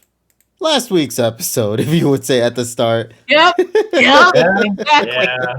So that in itself was giving me a bad omen, but let's see how the episode continues on. But, obviously, I'm going to save my impressions for last because I do have some things I want to say. And also, I'm going to be approaching this episode the same way I approached the Sun and Moon episode, if you recall, where I did a dual review for that. One focused as if it was a Sun and Moon episode, and one focused as a regular Journeys episode. Reshiram and Zekrom's head coming out of the hoopa hoops. I know, that's why I framed that shot, man. I want to point that out. And also, I just had to make sure that Manaphy screenshot was there for a particular someone on the internet. So we'll focus on that a little later. But for now, let's try to get everybody's review out of the way and hear what everyone has to say impression-wise. Since our friends here, JPR in particular, has just came into the stream for today, I think it only feels appropriate that he would take the first lead. So, buddy, what do you think about the episode as a whole? Oh, boy, I'm gonna do what I always do and lead everyone straight into a fight, aren't I? I'm gonna get crucified. I'll get the positives. All right, let me just also raise your volume real quick. Yeah. we talked about the World of Pokemon intro. I really liked that, despite it taking up a little bit more time than I think it should have. I think it was nice just to have it, and as TSS said, it makes sense for it being the start of year 2. For them to have that here. I thought that was pretty nice, actually. Pretty nice touch, especially since we haven't gotten the World of Pokemon intro in any of the movies since they went into the AU, I believe. I don't think any of the AU movies have the World of Pokemon intro, so we haven't seen that since 2016, Volcanion. So it's been a while, and I think that was nice and nostalgic just to see that. And I think with it being kind of a movie tie-in episode with Mewtwo, it just worked very well.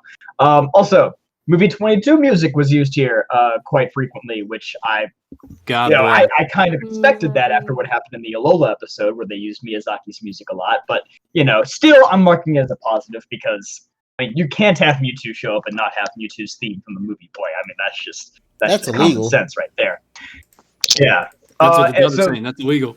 Yes, the episode sounds very good, and also the episode looks very good because it's an Awane episode, and you get some very nice action sequences throughout this whole thing, and even just like things that would normally not be that impressive look impressive because it's Awane doing it, and he has his own nice little unique style.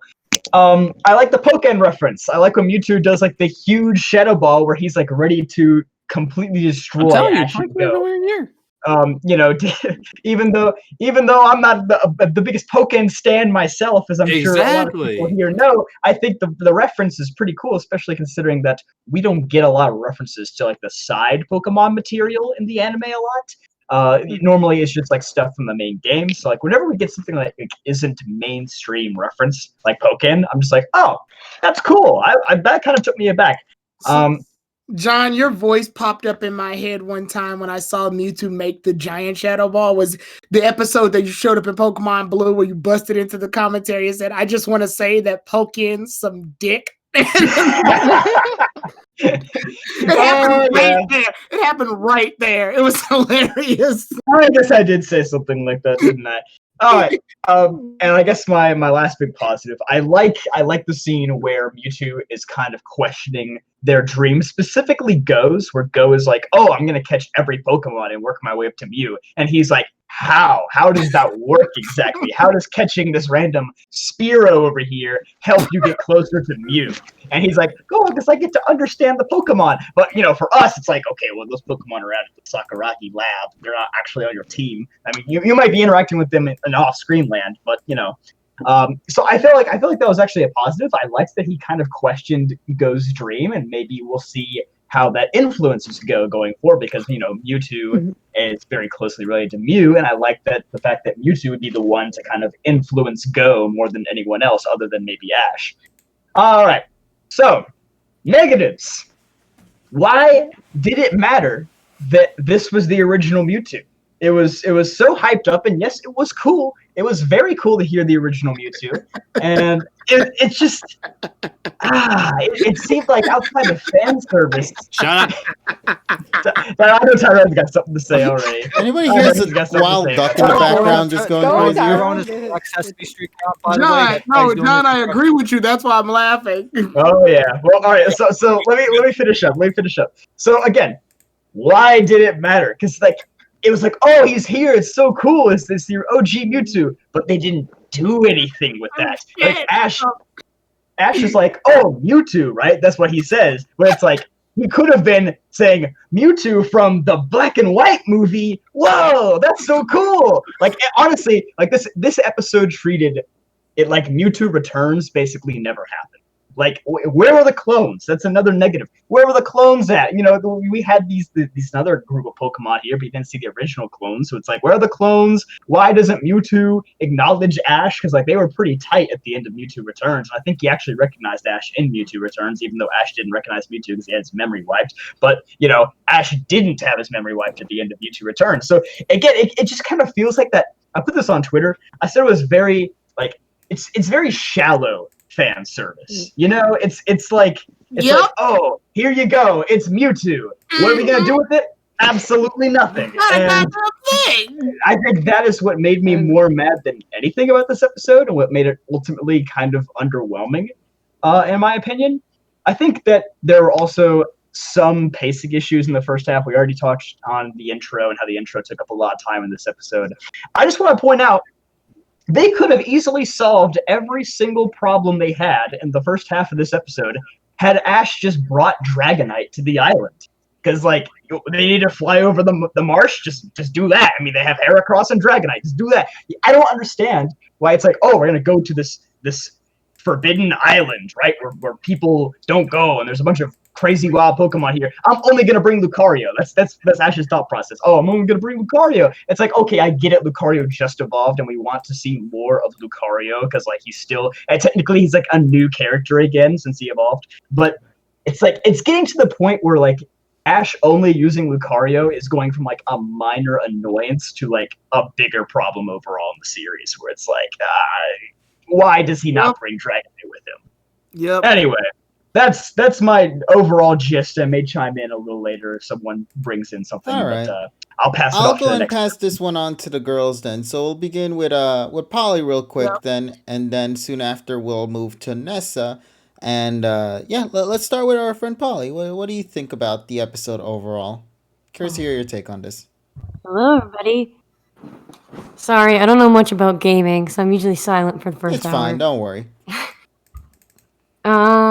I have a lot of weird. I pretty much echo the same sentiments as John. There were a few things I liked, but I also, Zach said it best. The whole first half of the episode was just way too long, in my opinion, with the whole going on adventure. And yeah, it's like Dragonite could have pulled him out of the quicksand or whatever. I don't get why that was so important. It's I think more about this episode. There's a lot of things I liked about it, and I appreciate the fact that they did bring back Mewtwo, but it wasn't done in the way that I want, and a lot of things aren't done in the way that I want. Karina The Lola episode was okay, and that's where my frustration keeps coming in, and it's like I go back and forth between getting really, really frustrated, but then also like still somehow loving the series. It's the weirdest combination because it's never really happened for me like this before. I have something that might be a reach. This is continuation of Polly's series of screenshots. They may or may not be intentional. Thank you, Iwane, or not. So when Ash opens his eyes after falling on after the Mewtwo saved them for the waterfall, those shots kind of reminded me of the beginning of Mewtwo Strikes Back, when Mewtwo's in the tank and he's wondering what happened to him, and he talks to Dr. Fuji. Now, honestly, that could have been completely unintentional, but I don't know. I thought it was pretty cool. And let's see. I have a lot of weird, like, short notes here. Pupils shrink, but there's nothing else that comes out of that. That means Ash's pupils shrink. Oh, you're talking about the moment when he notices Mewtwo? Yeah, it's like John said. It's like you're giving us these little tidbits, but you're not doing anything bigger. Like, what is the whole point of it? Like, what's the whole point of this episode? You know? The biggest plot point I've been seeing with a lot of these callback episodes is just Ash saying, I want to battle you again, or let's have a battle, like with Chuck, with Karina, with this, to keep up with the action, I guess, to entertain, these 8-year-olds watching or whatever in Japan. But we're losing all the context in between, the context that we want to see. We want to know we want Go to know that Ash is the champion. We want the Galar gym leaders to see the fate of their region is at risk. We want Go to know that Ash had prior experience with Mewtwo in this episode. And it's like, feels like there's stuff that's missing. And this is my biggest problem, is that Team Rocket wasn't in it, but they're in the next episode. Which is the food tournament. Why bother? I know, right? Why bother remaking M22 and having that one special shot in both M22 and the original movie of Mew specifically noticing Jessie in particular, if they're never going to address that plot point? I know they never know will, it exists. That's what pisses me off. I know. They know it exists. They had to animate that shit. That's what pisses me off the most. They had to animate that shit. Somebody knew about its existence. And that's only exclusively in 22. I know TSS is going to clap back, but I needed to say that because that's probably the one thing that makes me angriest the most, because I love this lore of the whole Miyamoto, Mew, Jessie, Giovanni, Team Rocket thing. And I always wish that they expanded on it. And it just pisses me off. Things I like, obviously, Miyazaki music. I like some of the dialogue between Ash and Go. I liked a couple of Ash's line when he said, even when you stumble, you land feet first, Go.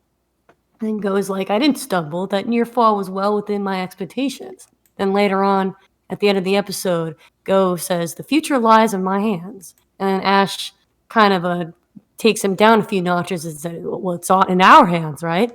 So I'm wondering if that could be kind of a setup, either, again, for Go to eventually take over the series as a main character, hypothetically, not making any assumptions yet, or if there's ever going to be moments in the future where Go is going to really get overconfident, and that's going to be an issue, I mean, again, you could really take everything I'm saying with a grain of salt, but I like those few lines.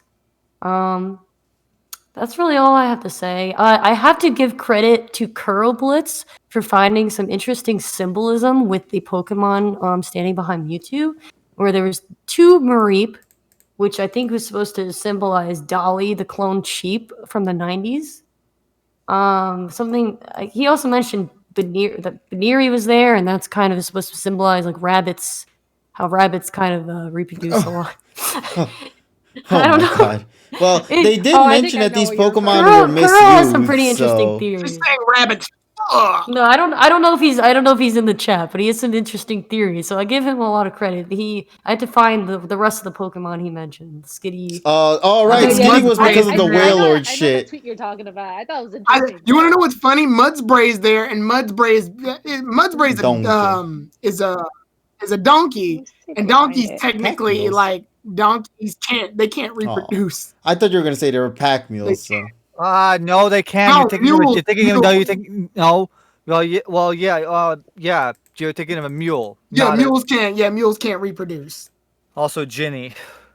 yeah, I'm just assuming the Skitty bit has to be because of the Skitty X Wailord action. That's my assumption right there for that one. Jesus It's a Yeah, but thing that those are all Pokemon my specifically did. Don't say Jesus Christ. I mean, tell it Hadam. Skitty's the lab rat, basically. Oh, of course now I can't find it because it's like when I want to bring something Aw. up. But And I was gonna say it is your turn no, after Polly's finishing her end. I know. I thought I liked it, and then I was like, I did not like. Okay, I was like, Well, actually, before we let you continue, Nessa, just wanted to make sure. Polly, have you finally finished everything you wanted to bring up? Yeah, All right, yeah, then. that's So, Nessa, now it's your turn. I'm curious. What's your take on this episode? So my take of it, I guess my first impression though, I think when I found out, I basically found out like a week ago that we're getting the Mewtwo episode, and it's just one episode.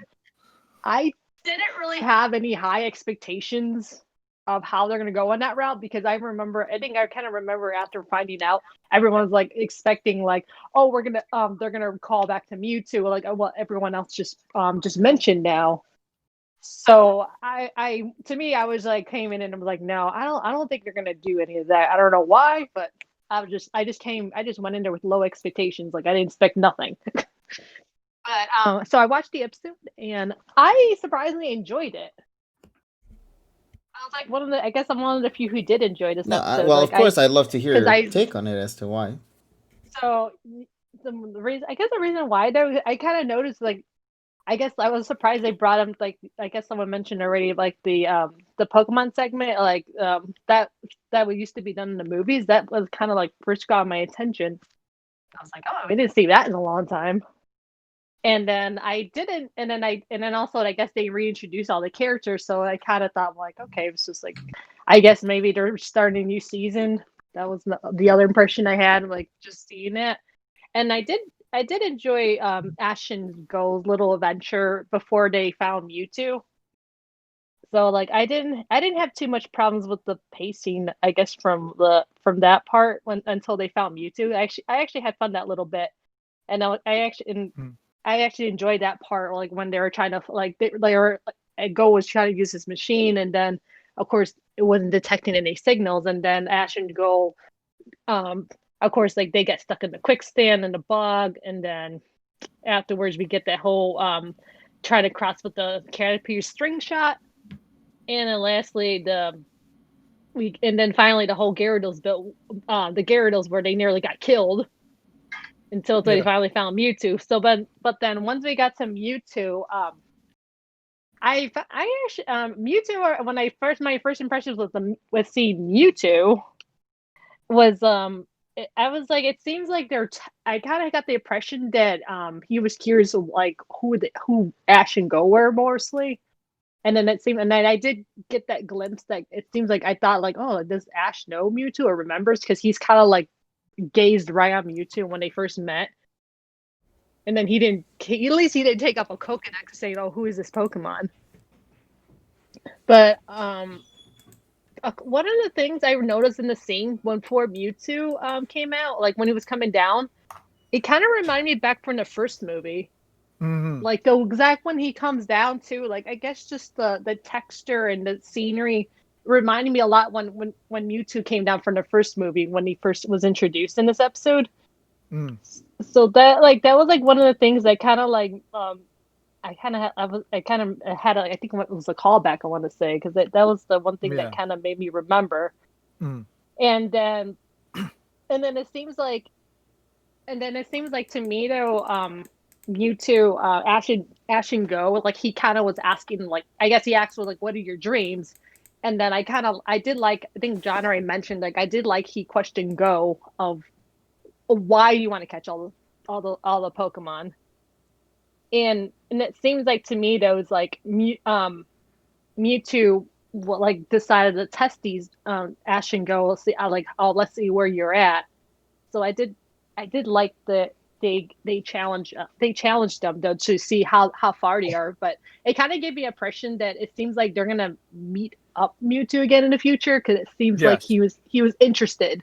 So it seems like so it's kind of like, it seems like he's gonna be in like further like later episodes to me, because I was like, okay, why he's testing them? He seems he was fine with it, like he was fine for both boys battling, which of course, I love that. I actually love that. I love that bit. I know. It was just annoying. It was a little annoying that, of course, I guess he was kind of like Ash relied mostly on Lucario, and then Pikachu was down pretty quick, which I was like, I was like, all right.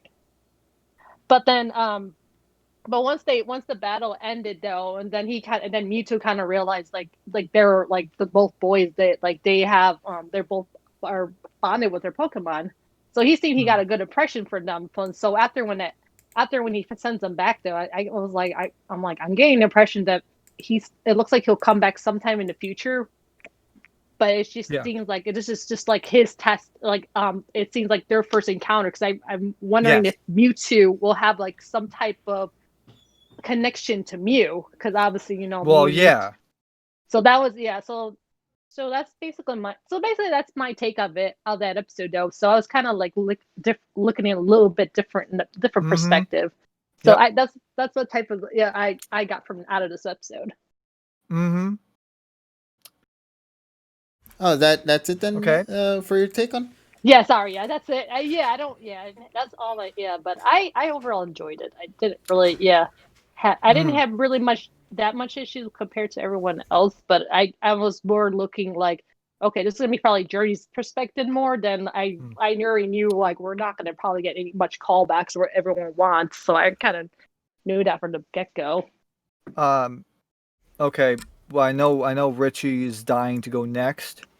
But oh, actually, we don't even know if Richie's even here, because I think he's cooking something. Oh yeah, he still has to go back. So I guess what I'll do is I'll all right then. here. TSS, let's take it away on your part. So let me just make sure real quick who we got left. We got Rich, Terrell, Tyrone, TSS, and I. All right, so TSS, take it away, buddy. Yeah. I'll pass this to you. Okay, so I actually have the same feelings as Nessa about this episode. First of all, before I begin this, I just want to say that I'm noticing a lot of what I like to call secondhand embarrassment from people trying to post on the comment on the official Anipoke Twitter when they release screenshots like a few days or a few hours before the episode airs. And the thing is, though, you have to remember that they're doing this as a publicity, where they're trying to get people to actually tune in to watch it live, because PM 2019 has not improved in the ratings since the move, so they're trying to build up the base to watch the episode. But then I see like derogatory comments on those threads saying, "Oh, you shouldn't spoil the episode," and when they can't even read the goddamn post itself. It's shameful. I feel that there's like secondhand embarrassment, and it's like if you think that it's spoiling you, then mute them. What's the problem? What's the problem here? Why do you have a problem with them trying to get people to watch their program? And it's not even for your market. Okay? Everybody that does not live in Japan and does not have a VPN has to watch this in other methods that aren't exactly legal. Okay? So they are preaching to the home country. Okay? So just understand that, and you guys make us look bad second-handedly for doing that. And not everybody's doing, not everybody does that, but I'm just saying that it makes us look like hypocrites in the West. Okay? Thank you. So, on to the episode itself. I give this actually a solid 8. The reasoning behind that is this. First of all, as I mentioned earlier, because of the whole World of Pokemon thing, and also Sakuragi saying that instead of the narrator, that was a great touch. Now it's like, yeah, here, here, get a few tickets on a boat and then go to Seto Island. Okay. The whole thing with, them, Satoshi and Go at the island, and Go doing his Go thing where he has to catch all the Pokemon, and you got to hear Marina Eichholz say, "Monkey ga atarashiku zukan ni toroku saremasu," to have her pay the fucking $5 and $10 that she gets during, for all this stuff. She probably gets paid more than that, but whatever. And also, like I said, the clever use of Caterpie with the string shot over the bog. Clever use of Dugong to try to save them from fucking trying to go over the freaking waterfall. The Gyarados thing, the Krabby and Kingler scene, that was a pretty cool little reaction. You just see freaking Go just like backhand a fucking Pokeball and catch Krabby. Can I just say real quick? I can't be the only one who really hoped that Go was gonna use Caterpie to like Spider-Man over the thing. That was low key my hope for that. No, I like what the comment Zach made on the Antipoke Bros review, where he's like, "That's some thick ass string." Yeah, well, hey, he's trying. He's doing his best for entertainment. I like that. I actually, weirdly enough, that's my favorite part of the episode, actually, because I like when trainers use weaker Pokemon in inventive ways. Because I started, I don't know about you guys, but when Go did the Caterpie thing, I got manga vibes. Yeah. Because they did that shit in Pokemon Adventures all the time. Like, what's her name? Yellow. She did that in the Adventures literally every time. Oh, yeah. Mm. Yeah, I'm like, I think that's right. I forgot how about inventive of a trainer Go really is, where he's more kind of analytical of Pokemon's abilities outside of battle. Mm. Yeah, I kind of like that. I actually like that touch though, because it's like it gets to see like you don't have to just use it for battle though. You can use it for other practical things to get through. To get yourself out of situations, which we've seen countless times in this series. So we continue on. So they find themselves, going to the area, and then they just see the wild Pokemon. I did like how apprehensive the Pokemon were. I guess, like I said, it did call back to Mewtwo Returns on that front, from the kind of like the Pokemon intimidation factor, and then Mewtwo doing the whole drop from above, like the exact scene from movies 1 and 22. With the movie 22 music, great touch. Also, let's see, Masafumi-san here once again doing great work with the audio balance between the Miyazaki audio. Even though the Miyazaki audio is a little bit more muddled in comparison to the Miyazaki music is a little bit more muddled in comparison to the Hayashi music, but that's because the way that they were recorded and processed. So you can tell the difference between Miyazaki's music and Hayashi's music in this episode. Hayashi's music is a little bit more trebly, as focused more on the highs rather than the mids, while Miyazaki is more of a mids kind of thing, where it sounds more like flat, like a flat response. So anyway, we get to that. We get to the part where Satoshi says Mewtwo, and I'm like, okay, all right, there's some acknowledgement there. That Mewtwo not acknowledging Satoshi by name, that was a bit of a deter. That's why that gets a couple of points off. But once they get into the battle, that's when it starts to really get me pumped up and excited for it a little bit, because first of all you have Iwane, which is the freaking battle god in terms of that. I mean, especially with one of my favorite scenes though, one of the Sakuga that you see when Satoshi looks down at, I think it was at Pikachu when Pikachu goes down. You see kind of like the really well defined lines around Satoshi's face and body. I really appreciate that in the shimmer, because you have the light shimmer. That was actually one of the amazing things I found out about this episode. Also, on an unrelated note that nobody will ever mention because I'm the only person who gives a fuck about this, on the Japanese closed captions, apparently they don't know what the fuck Ace Burns says half the time. Because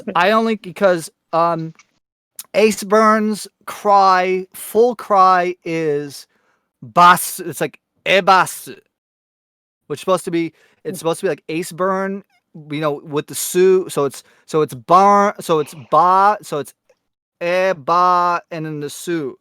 They only got that right twice. And in terms of the closed captions, I only counted about 11 times where they got Ace Burns' cry, whether it being chopped up or not, or shortened or not. At some point, I think the closed caption writer just said, "You know what, fuck this," and he didn't even close caption some of the battle stuff that happened afterwards. During the battle, and it's like, I guess it's like they couldn't figure out what the hell it was saying. But yeah, that's only here because that's my job, freaking analyzing shit that nobody cares about, but it's still relevant. Like I said, Lucario and Cinderace's battle during the whole thing, I really loved the attention to detail on the attack animations.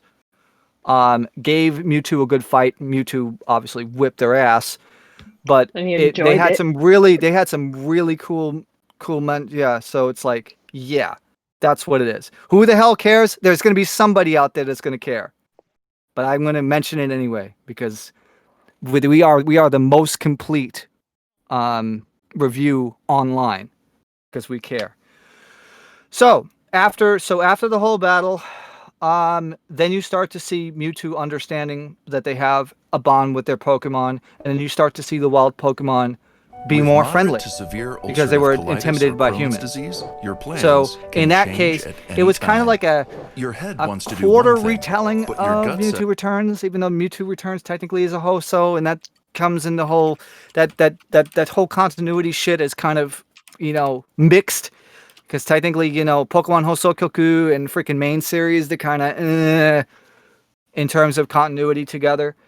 And that includes side story. Again, time for another explanation for another video, another day. So after everything is done, Mewtwo does the same sequence as in Mewtwo Returns, where he flies away with the Pokemon and said, "Okay, we're gonna find somewhere else, but we'll meet again." Okay. When you're stronger. So once again, that opens the door. Probably we're gonna see them maybe I'm hoping towards the end of this year, because I feel that this is the Mewtwo year, or the legendary year, as some people are trying to put to it. So that's what I think. And then of course Mewtwo teleports them home. They're like, yeah, here you go. You wake up and you're just in front of Sakuragi's laboratory, and you're like, okay, do you understand now? And it's like, yeah, they kind of like, yeah, Mewtwo's so strong, got this and got that, and it's like, then that makes them more motivated to get stronger. So while the continuity message wasn't here, I'd say the action and then the details that this sets up. It's a setup for better things coming up, and like I said, if I would imagine though that this probably, like I said, it was meant to be episode 53 in my opinion. It probably would have had a different opening if we hadn't gotten through the whole Backstreet Boys thing.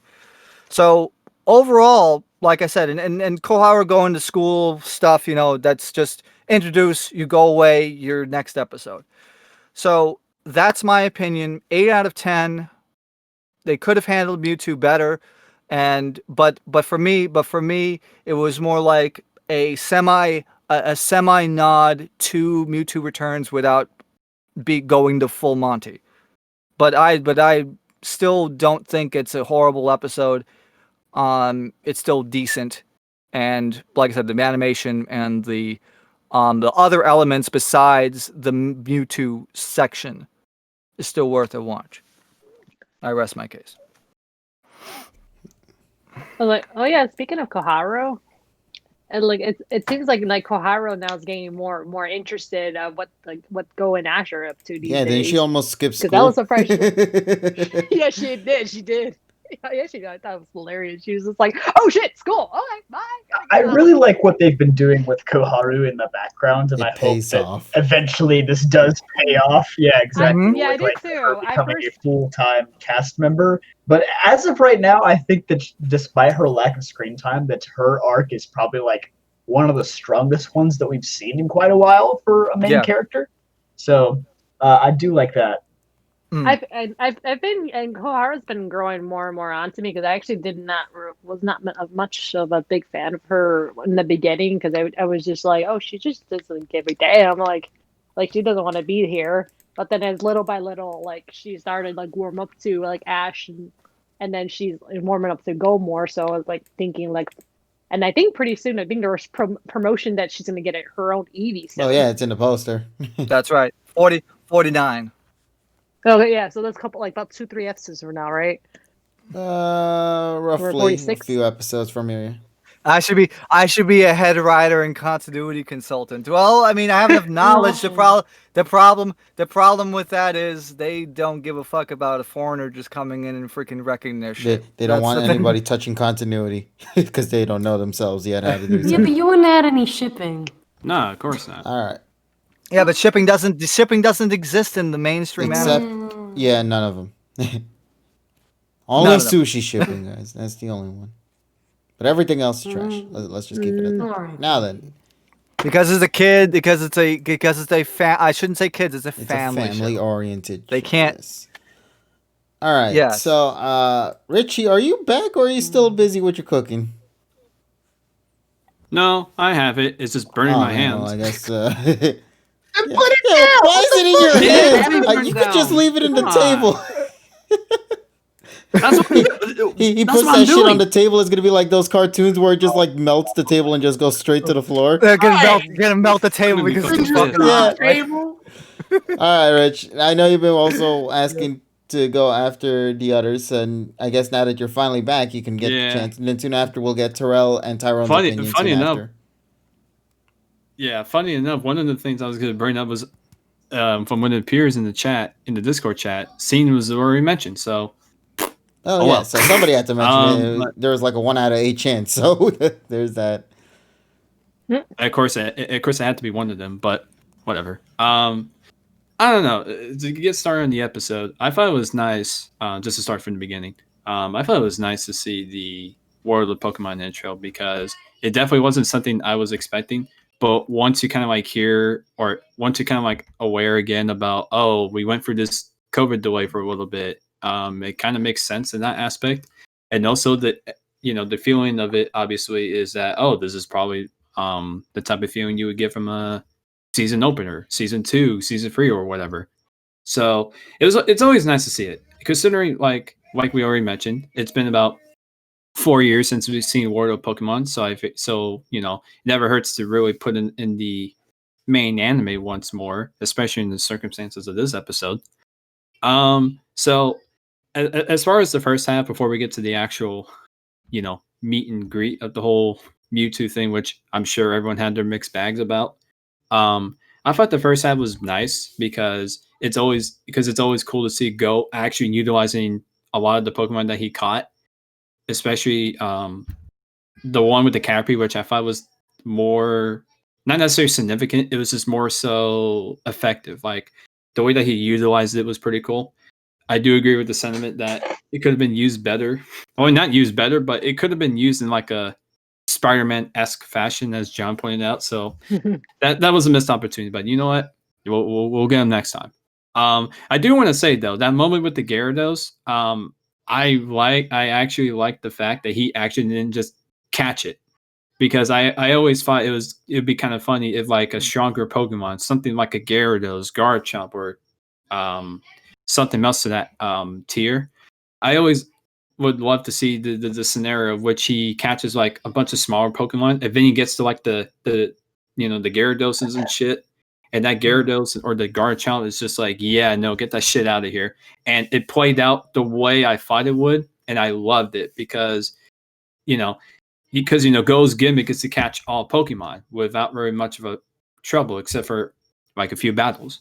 But the way, like I said, they handled it with the Gyarados was pretty cool, and it kind of fulfilled one of the things I was hoping to see with his catching-esque adventures. So I like the way that they definitely handled it. Now to the main part of why everyone was so hyped for the episode. I guess for me with the Mewtwo stuff is that, and first of all, not very often do we do this on the podcast, but I actually was one of those one of those degenerates that was complaining on the internet for a few minutes about the spoilers, as people were complaining about it from the PR account. I will admit, I was actually one of those degenerates that was just like, oh, why are they doing this, blah, blah, blah, blah. But then I was just like, you know what? They probably weren't really, this is their market. We just so happened to get into the crossfires of it. This shit was probably not meant for us. So, once I kind of realized that, I was just like, oh, so, we take our mistakes. But no, for the Mewtwo thing. So I wasn't really expecting this episode to just be a full-on, like, reanimated cutscene of their last encounter or screenshot or whatever. Like, I wasn't expecting all of that. I just wanted, like, simple acknowledgement. And I thought then bringing back the original Mewtwo voice actor was basically a nice treat, which I know is not much to say, but that's just me saying that I kind of kept my expectations low, because I kind of understood that that we weren't going to get like a full-on buffet of like his return / arrival in the way that most people thought, because if you saw the PR account, they were just talking about movie 1 in his past appearances, pretty much leading up to the episode, which I thought was a nice way for them to kind of generate hype for the episode.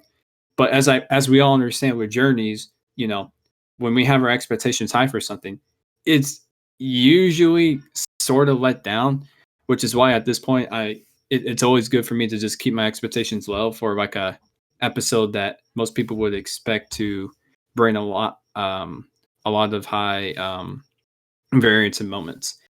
I don't think this angle was talked about, but I think this was a pretty good Go episode. And I say a pretty good Go episode because and here's why. If you look at the way that he battles with the Cinderace against the Mewtwo when they got to that point, just look at the way that their relationship is during that battle. Like, when he commands him to use a move, and when both of them got knocked back, and when they reassured each other, blah blah blah blah. The way that they did it just kind of gave me like some shades of like their friendship as a whole up to that point. Because remember, because Rabbit Foot, its previous evolution had like a tsundere stage like thing, and then you have a Scored Bunny who was just a little bit of a hyper kid that was just really active. So I thought Cinderace was just an accumulation of both stages, which I thought was pretty cool to see that what the relationship was accumulating to that point. And Go overall as a character, I thought they explained what he wanted to do as a trainer very well here. And it's going to be a weird comparison, which I'll try to wrap up real quick so we can get to the others. But if anyone remembered the Alola episode where he was just when he was talking to Kiawe during that battle, and while everyone was watching, that was the moment where a lot of people kind of like, I guess, misunderstood his his actual intention of the statement. Although, to be fair, even if you did understood it, the statement itself was still kind of weird the way it was put. But I'm sure some people would, like TSS, I imagine, would actually understand the actual. Well, you have to remember, because you have to remember that idioms and also the contextual the contextual meaning can't be translated a lot of times, because it's just like it's all has to do with cultural inflection.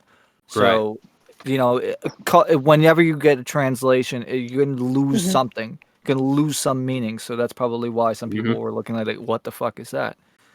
So, but no, what they did here, as far as like stating his goal, his desire. I mean, Ash too. But here's the thing: we've known Ash for like years now, so we pretty much know what he has to offer. So there's really not much we could say about him. Not to be mean to his character, but the way that they defined Go's character, to see how it came from the first episode, basically where we first met him, to now, I think it's been like not necessarily incredible, but it's been a very nice journey, no pun intended, a nice journey of like his character evolution from where it was at the beginning till now. Just look at the way that he stood up for his goal and how he explained it. Of course, people were kind of memeing about the fact of, Mewtwo saying to him, "Oh, what would catching every Pokemon do to help out with your goal of Mew?" And Go was just like, "Well, if I catch every Pokemon, I'll be able to understand them more. I'll be able to like learn about them more, and it helps me go towards Mew." So the way that they did this character in this episode was actually incredible. I think it was one of the overwhelming positives, in my opinion, about the episode. Agreed. Oh yeah, definitely. I was like, definitely Go did shine in this episode.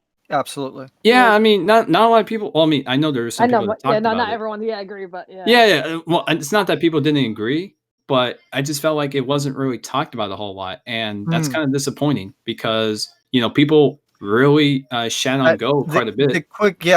They're quick on. They have like quick judgments, and then they don't sit down and actually analyze what's. Now listen, I was one of the critical thinkers.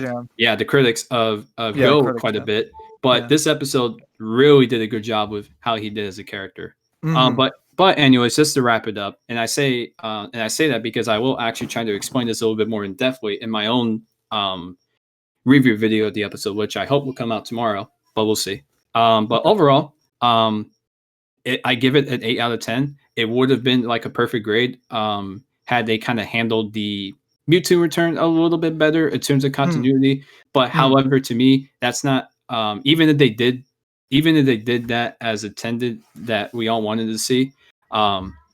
It was still a good episode for me, based on like the character aspects of Go, just the way that they handled the battle. The visuals were great and the circumstances were great. And I know the last thing I'll mention real quick is that the fact that they referenced a thing from Pokemon was pretty cool, with that huge ass shadow ball and the way that it just came down onto them was just pretty neat. But overall, a very good episode, despite the less continuity stock, which I know the next person will gladly state their opinion about. Well, first of all, we got to check the time, buddy, because I'm not sure if everyone's actually going to be available at this time, so we'll see soon. Yeah, but overall, it was a great episode. That's messed up, because then that means the 3 other people don't get I to know, say but I'm just trying to make sure, are you guys available for the next, who knows how long we might be going on with this? I'm off all this week. All right. So I'm just making sure on your end is all, because I know. Yeah. Overall, 8 out of 10. Great episode. Don't put too much stock into the continuity thing. Look for what it actually was. All right. So now I guess with everybody also here that remains left to share their thoughts are approving for an additional extra time here. Let's get into that then. Why don't we? We'll start things off with Terrell. So Terrell, I'll pass this on to you, buddy. What do you think about the episode overall? I realized I almost low-key think me and Tyrone can do it at the same time, because I have a low-key... I was thinking of asking that, but I don't know if that felt rude to ask that, so that's why I didn't say anything. I have a low-key suspicion that we probably are in somewhat of the same wavelength, and then obviously where we differ. Okay, so... All right, so I wasn't really thinking about the continuity aspect, because as soon as I was already groaning just seeing a Mewtwo episode, because I was like, oh, please don't do this. I don't really care about the continuity as much personally. It doesn't really mean much to me whether or not they acknowledge it or not, because the moment I got through the episode, I was like, all right, fine. My thought process is just to judge it on how it's presenting itself to me as an episode. The first half for me is kind of like what I would agree. I don't understand the point of having the world of Pokemon and then also having the opening. Take the fucking opening out. The world of Pokemon should have been the opening. Should have been just the normal introduction. That was my first issue. I know people were like the Koharu's growing on him thing. I'm gonna just say no. I'm just gonna. Yeah, I'm sorry. Saying I'm late for school and then leaving isn't selling it for me. Koharu Kaoru should have been like interested. I wouldn't have even mind if she had tagged along for this one. She doesn't have to do anything. She could be there though. It feels like Yeah, her. waste of her character There in is that no case. consistency with her character to me at this point. It's literally just like random moments here or there, and it's like, okay, fine, I guess. But that's not a. She's still not a character to me. She's an idea that may turn into one. But right now, she's just an idea. That's it. That's it. But getting into the adventure part, I find it interesting that the two Pokemon he caught were both Ashmons, Mankey and Krabby. They're both Ashmons. Actually, because he caught both. So I was like, all right, that's kind of interesting. The Caterpie thing I think is fine, but it felt like they went out of their way to make Ash pseudo incompetent. Yep, they did. They do what they always do with Go episodes. In order to make Go good, Ash has to suck. And I'm just like, so because that's what it felt like. It felt like, oh, look. Why can't Dragonite pull him out of the quicksand? Because Go's got to use Caterpie to pull him out. Like, it felt like as soon as I saw the beginning happen, I'm like, oh, this is a Go episode. This isn't an Ash episode. This is Go. Like, so like the second half where they're like, oh, we get these cool moments here. Like, no, this is a Go episode. Like, you're not gonna try to trick me and make me think that this is supposedly like an Ash and Go moment. No, this is a Go situation. Ash just gets a little bit more screen time with it than he normally would in a Go episode. So like, oh look, we got to use the Dugong. We use the Caterpie. What was the other one? Heracross. Heracross. Oh, Heracross pulls him out the swamp, and I'm just like, yeah, this is a fucking Go episode. That's why you're mad, Tyrone.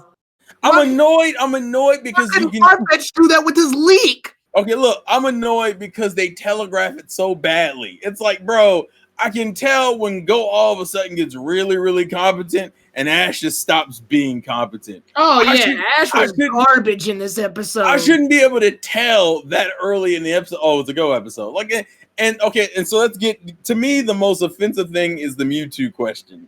Is the Mewtwo making a genuine question that makes a lot of sense. I was like, it's like, Go, how does catching all the Pokemon how does that contribute to you catching Mew? And Go pull some random bullshit out of his ass that has never been referenced or mentioned before. Because I want to understand. But in the video games it's referenced, but it's not referenced in the anime. Yeah, it's not referenced in the anime. So I'm like, what? I'm like, Go. I'm like, so Go's like, I want to understand Pokemon, and as I catch them, I understand them, and eventually, as I catch all of them, I'll be able to understand Mew, who can turn into all of them or has the DNA. You want to know what answer I would have picked? Because I still think Go could have had an answer. But he didn't have to have that answer. It's an answer that's completely obvious from the moment you've been seeing the show. Every time I go out to catch Pokemon, I get stronger. Eventually, I'll be strong enough to catch Mew. Actually, that would have been perfectly fine. So each Pokemon that I catch, I get stronger. And thus, I will be strong enough to reach my goal. Now, I have a preferred answer, but I don't. I wouldn't have. I'll put it this way: if they went Tyrone's route, I would have been fine. But my preferred answer would have been, it triggering an arc for Go, like a legit arc, where he's like, and he actually has to sit down and think about it. Like, I don't know. And then at the end of the arc, re-encounter Mewtwo and then give him his real answer. Like, showing that he still has something, that he still has growth. Growth is still needed to be had. Instead of doing this, like, him coming out with a bullshit answer. Like, I don't give a fuck what anyone says. There has been no reference in the anime so far that was his reasoning for wanting to catch Mew at all. Like, if anything, that I still don't really understand why he wants to catch Mew in the first place. Like, I don't like it's just kind of his character never had firm ground to stand on from the get-go, and this was a good moment to reaffirm him or start something that could really firm his feet down to like really explain it. And I'm just sitting there like, what is me understanding the understanding Pokemon thing would make sense if his goal was being a professor. I could understand it then maybe, but that's not what it is. Like it's bad. It's bad. It's bad writing is what it is. And so I was like, the battle itself is fine. I'm kind of tired of the Lucario bias at this point. Like it's and like Why didn't Ash use Gengar this fight? It just makes me mad because I'm like, Ash, you have a whole fucking team. The fact that Pikachu is getting subbed out at this point for just more Lucario shit, and I get it. He just evolved. You want to see him, but like they lose. You knew they were gonna lose this fucking fight. So like, do I really want to see Lucario right after it evolves get his ass beat? Not particularly, but I guess you're gonna show it to me anyway. And they could have done it in an interesting way where like I go back to movie 3 in Pokemon movie 3. Remember when Ash had to fight Entei? So he didn't just use Charizard. He used Charizard towards the end, obviously, of that fight. But he went through his whole team. But he went through his whole team. He used Totodile, Cyndaquil, Pikachu, then Charizard came later. It was really cool. I wouldn't mind if Ash and Go had used their not as seen Pokemon, I guess I'll say that. They'll use their much weaker Pokemon in the fight and gradually build up to Lucario and Cinderace. That would have actually been a lot cooler to me. Because it would have felt like a drawn-out fight. Well, it would have been a culmination of all the strength they've gained throughout this series. Yeah, that's it. I'm fine with that. That would have been perfectly fine. Because we're talking. Okay, I'm the XY guy, and I felt indifferent about this fight. Like I was just it's just fighting without context feels weird to me. It doesn't have the weight. You know what I would have preferred? I would have preferred Go being questioned, not knowing how to answer, and then Ash having the fight with Mewtwo and losing, showing that they both still have a ways to go. Yeah. Because Go's goal has nothing to do with battling, realistically. Like it only comes into play. He only just started battling Pokemon to catch them. That's why I don't like how he's overly competent all of a sudden. It like people say, oh, he's grown so far since the beginning. No, he hasn't. They flip him in episodes. Certain episodes he's more competent than others. There is no consistent growth with him. Like that's what irks me with Go. And where the Sobble? I'm so pissed about the fact that Sobble wasn't in this at all. No, he was. Oh, he wasn't in the. He was used to clean Ash off, but he wasn't. No, yeah, but he didn't fight. I wanted him to fight. I like when Sobble fights because he turns invisible, and that makes I like innovative ways to use Pokemon. So Sobble could have fought like using stealth and stuff like that. I like that Sobble was fighting Mons way stronger than itself just being innovative. But that would require effort. We're past that. Shit. Go ahead. Yeah, I was gonna say, and I know TSS said this, and I know Nessa said it too. This is obviously a setup for when he shows up, but here's my biggest problem with that.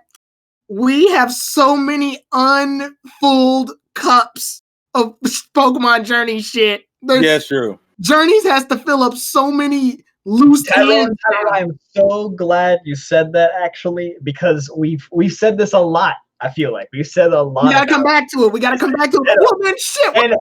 What are we coming back to? I'm tired of it. It's not even a Journeys problem, because like I go back to like previous Pokemon series. Like this, I feel like this happens in like every Pokemon series where it's like they like kind of tease something, and then like eventually, like Johto, yay! Like Giovanni, fuck you. Yeah. It's like we get to the end, and you know a handful of these plots are going to be dropped. That's part of that. But here, there's no guarantee that we're going to get a continuation of it. You were talking about something the other night. Oh, sorry, Terrell. I was gonna just quickly say, and I'll let you say, Polly. I was gonna say quickly is that like, and that's like the overarching problem that like we know from previous series they don't follow up on a lot of shit. So I don't want you doing all these half cups already, and we're only still in the 40s for God's sakes. And I know you have I know they have a bad history of not continuing arcs. But go ahead, Polly. Yeah, we were talking about the AG episode when Ash goes home after the Hoenn League and he battles Agatha, and Agatha's like, "Oh, I'm taking over the gym for now because the gym leader isn't present or he resigned or something." Obviously, we know from the game lore that that's supposed to be Giovanni and the anime lore, but it's like, why was that a thing? Why was that entire battle a scene? Why was that the only thing we got of Agatha? Right. Like, what was the... it's that subtle shit that just makes everything fucking worse. And So you know wait, what the worst part is? The PM 2019 manga is going to be better than the anime. It already is, It- by it- the way. And I Well, hope I- you oh, guys yeah, will give oh, me it the has chance been. to do Yeah, my but- review on that in a minute when you guys finish everything you got to say then. if you, Yeah. I guess what was the last thing, because the episode does that whole thing at the end where they like get teleported back, and they kind of. I'm trying to think. I don't think there's really anything else of note. I mean, I'm just okay. So here's my thing. To look at the episode as a whole, I'm kind of indifferent to it. It has small stupid shit about it that gets on my nerves. But I'm tired of this mediocrity. I guess that's my problem. It's, to me, I know that they said, oh, they're not, Mewtwo came back, but it was subtle. But I'm like, but the advertisement for the episode wasn't. They made a huge effort to show off Mewtwo. They didn't show off. They didn't show. I was gonna say they didn't show off the fact that Ash and Go were gonna be on an island running away from fucking Pokemon for like 15 minutes. They didn't show any of that. They just showed Mewtwo. All right, and they made it an effort to show that Mewtwo's voice actor is the same Mewtwo from the Mewtwo Returns and movie. So if they did all of that, and you get 2 openings in this episode plus a jungle hunt, only to fight Mewtwo for about 5 minutes. That's just bad pacing to me. That, like, even with it being a trailer or being introduced, your whole bread and butter was supposed to be Mewtwo, yet the only part we see of it is towards the end. And the argument, and this is no offense to TSS and Nessa, they bring up the point, but the argument is they're going to come back to it. And I'm just like, they're going to come back to Zapdos. They're going to come back to Karina. Actually, that's a good. I'm like, Actually, that's a good point. Just to jump off of that. Why do the Mewtwo thing when Go already has this like in the backlog situation with Zapdos, which is another fucking legendary? Like, why try to back him with these 2 situations? He's gonna let me actually interject, and I will tell you exactly why. Because the Tokyo Film Festival that was going on was celebrating movie 1 this year. That's the only reason why. That's bad. Then at that point, make this Mewtwo episode a 2-parter and give it at least some form of an arc. Don't make it a 1 episode and say, that's what I'm saying. That's why I would have preferred if Go didn't have a proper answer and they spent maybe a couple episodes of him trying to reaffirm his place of why he wants to do what he wants to do, because then it gives it a clear answer to the viewer. Ultimately, this shit was done because they want to get the fucking ratings, because the ratings is in the fucking toilet.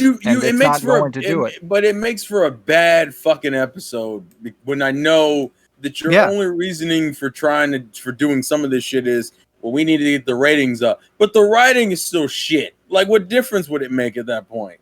You're not giving me you're not giving me any quality content at this point. What they're trying to do, and we're gonna get into this in the next week as well, because there's another reference that nobody else in the West will get. It's just they're trying to tie into freaking TV Tokyo properties, and they're putting more focus on that than trying to make a show that makes sense. It's trash. All about the money. I'm just, and I know KG's got to go. No, I don't got to go. I mean, KG's got to. No. I don't mean go. I mean as in your turn to talk. Yeah. I know KG's got to go too. I don't mind. Like, I liked the Luke for the most part. I know I said I was indifferent to the fight with Lucario and Cinderace. It's like, action-wise, it was cool to see Lucario and Cinderace fight Mewtwo, but again, without proper written context, this just felt so, like, I don't know, it felt like they were fighting a boss, but a boss with no meaning to it.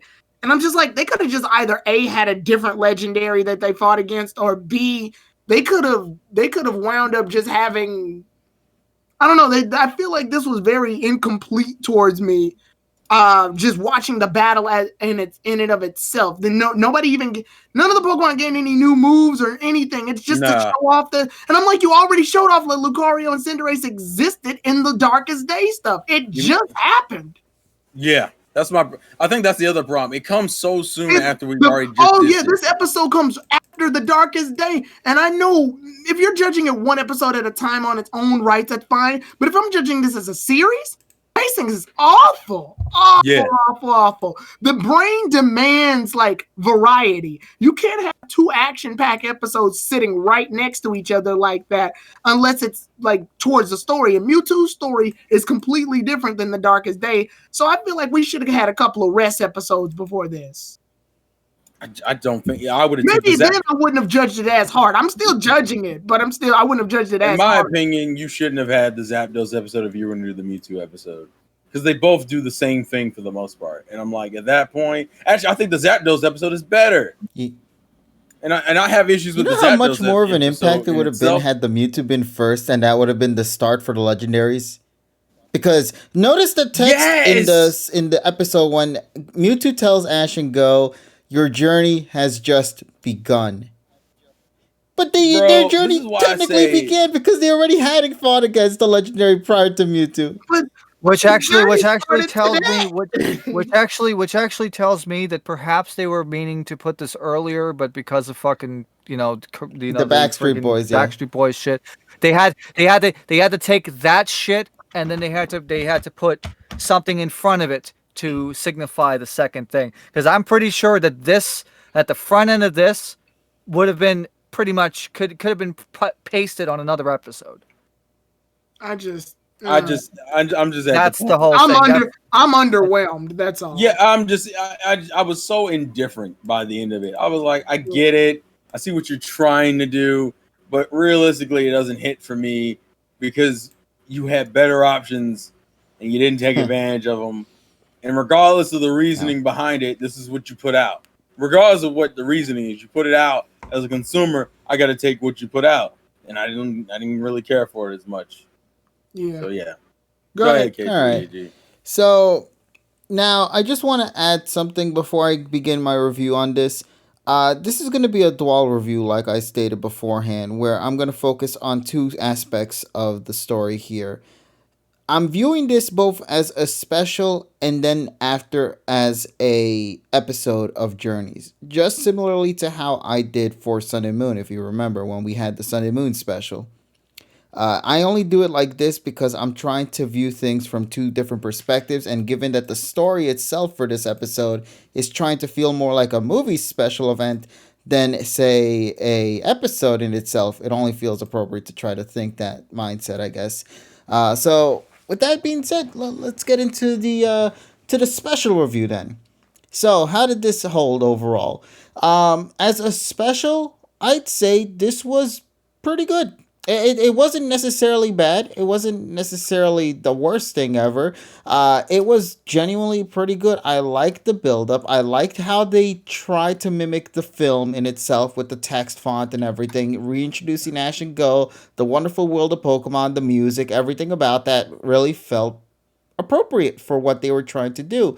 And the adventure aspect leading to the Mewtwo thing kind of felt like something that they would do in a film, except on a much smaller scale, because, normally films tend to kind of lead into the eventual plot point of the film before getting to that moment. Like, sometimes the characters would be in a cave or something before they find themselves into the fight against the legendary or the main Pokemon of the film and whatnot. That's kind of how they tend to do those things in films. The only difference here is that they kind of had to do that in 20-ish minutes, so you could definitely tell that the pacing was really, really off on that part, but I didn't really mind it that much at all. I think it was perfectly fine. The Mewtwo bits I enjoyed. I'm just gonna say this right now, had it not been for Iwane animating these episodes, those small little nods with the eyes, like, shaking when Ash was seeing Mewtwo, or even Mewtwo's head moving slightly down when Ash called his name, like, Iwane did all that shit, all right? If it wasn't for Iwane, I'm pretty confident the nostalgic references here probably wouldn't be as relevant as it is. I think Iwane, he's known to love and appreciate the history of Pokemon, the anime. If you go to his Twitter account, he always does drawings of, like, past generation characters that have appeared, whether once or even multiple times in the show. So I know that Iwane has the right mindset for nostalgia. So, him and probably say who was the writer as well for this week's episode? Was it Tomiosa? I think it was, if I'm correct. But some of the people really did their best to try to work on the nostalgia aspect with the writing that they had. So overall, I enjoyed it. It was great. The fight was fine to me. I didn't like that Pikachu was kind of brushed off to the side relatively quickly. I think that was one of my most disappointing things about that whole thing. Like, why Pikachu's like just brushed off to the side, and Lucario somehow is standing stronger than Pikachu? Is like, when you think about watching the past generations and even in Journeys, is like, how did that happen to poor Pikachu and not Lucario? Meanwhile, Farfetch is dead and Yeah, it literally got cooked into stew at some point by Mr. Mime. We really just don't know the history of what happened to that poor duck. But yeah, and then there's Dragonite. I guess he's too busy hugging all the Stantlers and other Pokemon there. Yeah, it just felt a little awkward. Like the first half, it's like a lot of these issues could have been resolved if you just had that Pokemon with you. But whatever, I'll just leave that to the side. It's nothing necessarily that much of a big deal for me. Like I stated, as a special event, I still found it very nice. So overall, for a special, I give it maybe like a 7.5 at best. Nothing too extreme. And I still had my fun time with it. I did like that the VA came back for Mewtwo. That was nice nod there. They never would do something like this in this current time, so I'm very happy with that. Now, as a Journeys episode, where do I fit this into? Raggy. This is the worst fucking episodes of all time, man, for Journeys. This is one of the absolute worst episodes I wasn't even gonna say that shit from Journeys.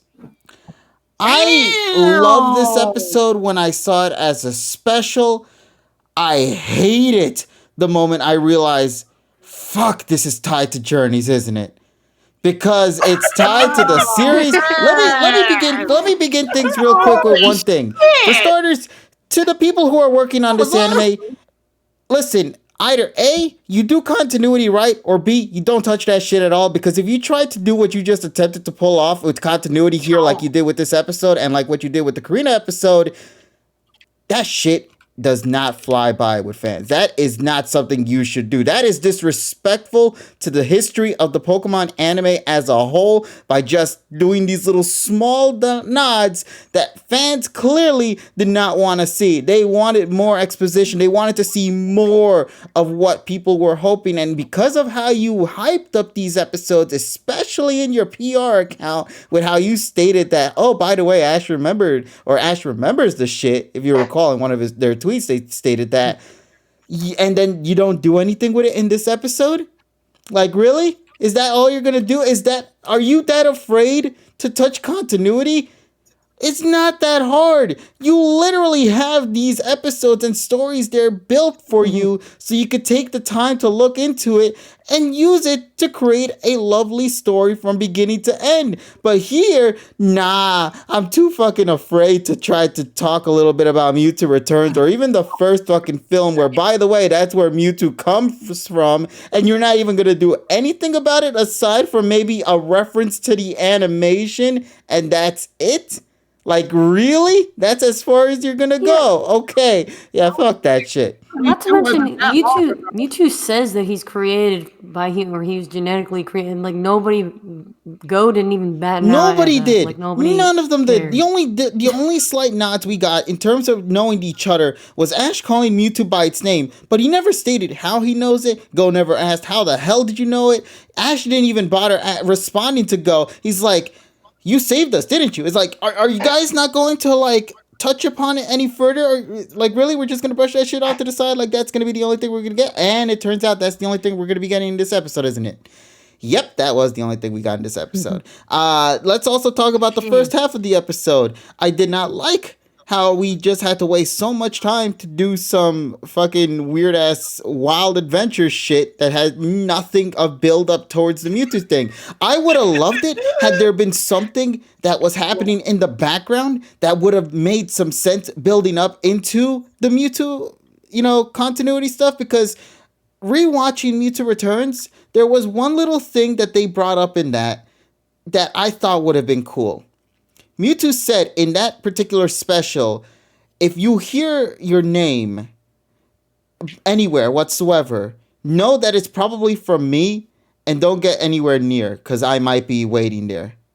I would have loved something like that. That's what I was hoping to see from this episode here. Like, just not because we did this sort of shit with Lugia. You remember the Lugia thing back in the first few episodes of Journeys when Lugia spoke to Ash? I would have loved to have seen something like that continued upon. But that's one of those shits that's never going to get touched upon again, is it? No, it isn't. And that's what makes me so mad. It's like you did things in this show yourself that you could clearly do in other episodes. This is in the same series. This is not talking about past generations. No, you did the Mewtwo thing with the Lugia aspect a few early episodes back. You could have done something like that with this one with Mewtwo because it would have felt more gradual, like build up to the Mewtwo stuff. Then it would have made the adventure aspect felt a little bit more relevant to the Mewtwo plot. That's how I felt personally. But there was nothing. There was no slight build up to it. There was no actual Mewtwo hint, whatnot, just the Mew DNA data, which, by the way, they never really touched upon in the first half of the episode. It wasn't until after they almost died from the waterfall and they actually showed up in that island or in the tree area that they're like, oh, okay, this is when we're going to start talking about the Mew data. But they never brought it up during their adventure parts, if you noticed. And you're looking up and you're looking at the runtime. Yeah, we're already halfway there. And what's that coming down from the sky? Oh, hey, look, it's Mewtwo. And the mid rolls right here. Yeah, so there's that. And then, of course, the fight itself. First of all, that is disrespectful for Pikachu there. I hated what they did to poor Pikachu. Pikachu deserved to have lasted a little bit longer than it did. Especially because Lucario just recently evolved. It's still relatively new to its own body and whatnot and its evolution. How the hell did that shit last longer than Pikachu, man? That's an insult right there for me personally.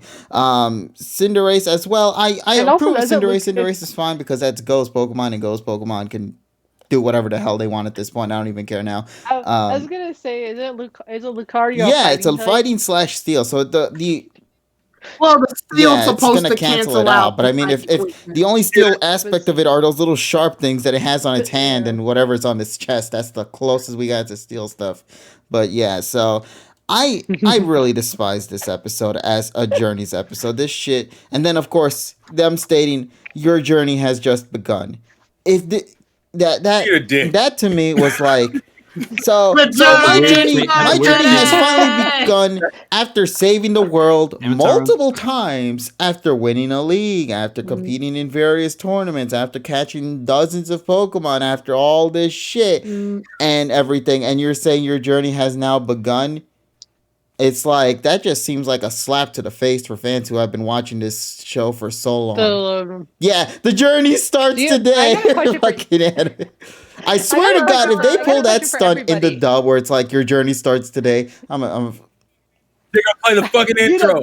They're gonna end the episode playing the stupid ass intro. Oh my God. So there's still more I really would love to talk about regarding this episode. I mean, no, listen. I'm gonna let you just go, man. Because I didn't think this would happen. I didn't think KG was gonna fucking break Journey's arm. Listen, Tyrone, have you forgotten the tweet that I wrote a while back? I said this episode was so fucking trash and Journeys was so fucking trash it actually made X, Y, and Z look competent in its writing. Yeah. This is an insult to fans who have been with this franchise for generations. This is an insult to wonderful storytelling, and it's an insult to the first fucking film, in my opinion. KG, I made a picture. Can you put it up, what please? The fuck did you do? Mewtwo's. Look at the. What is the picture? Is my question. He's spitting.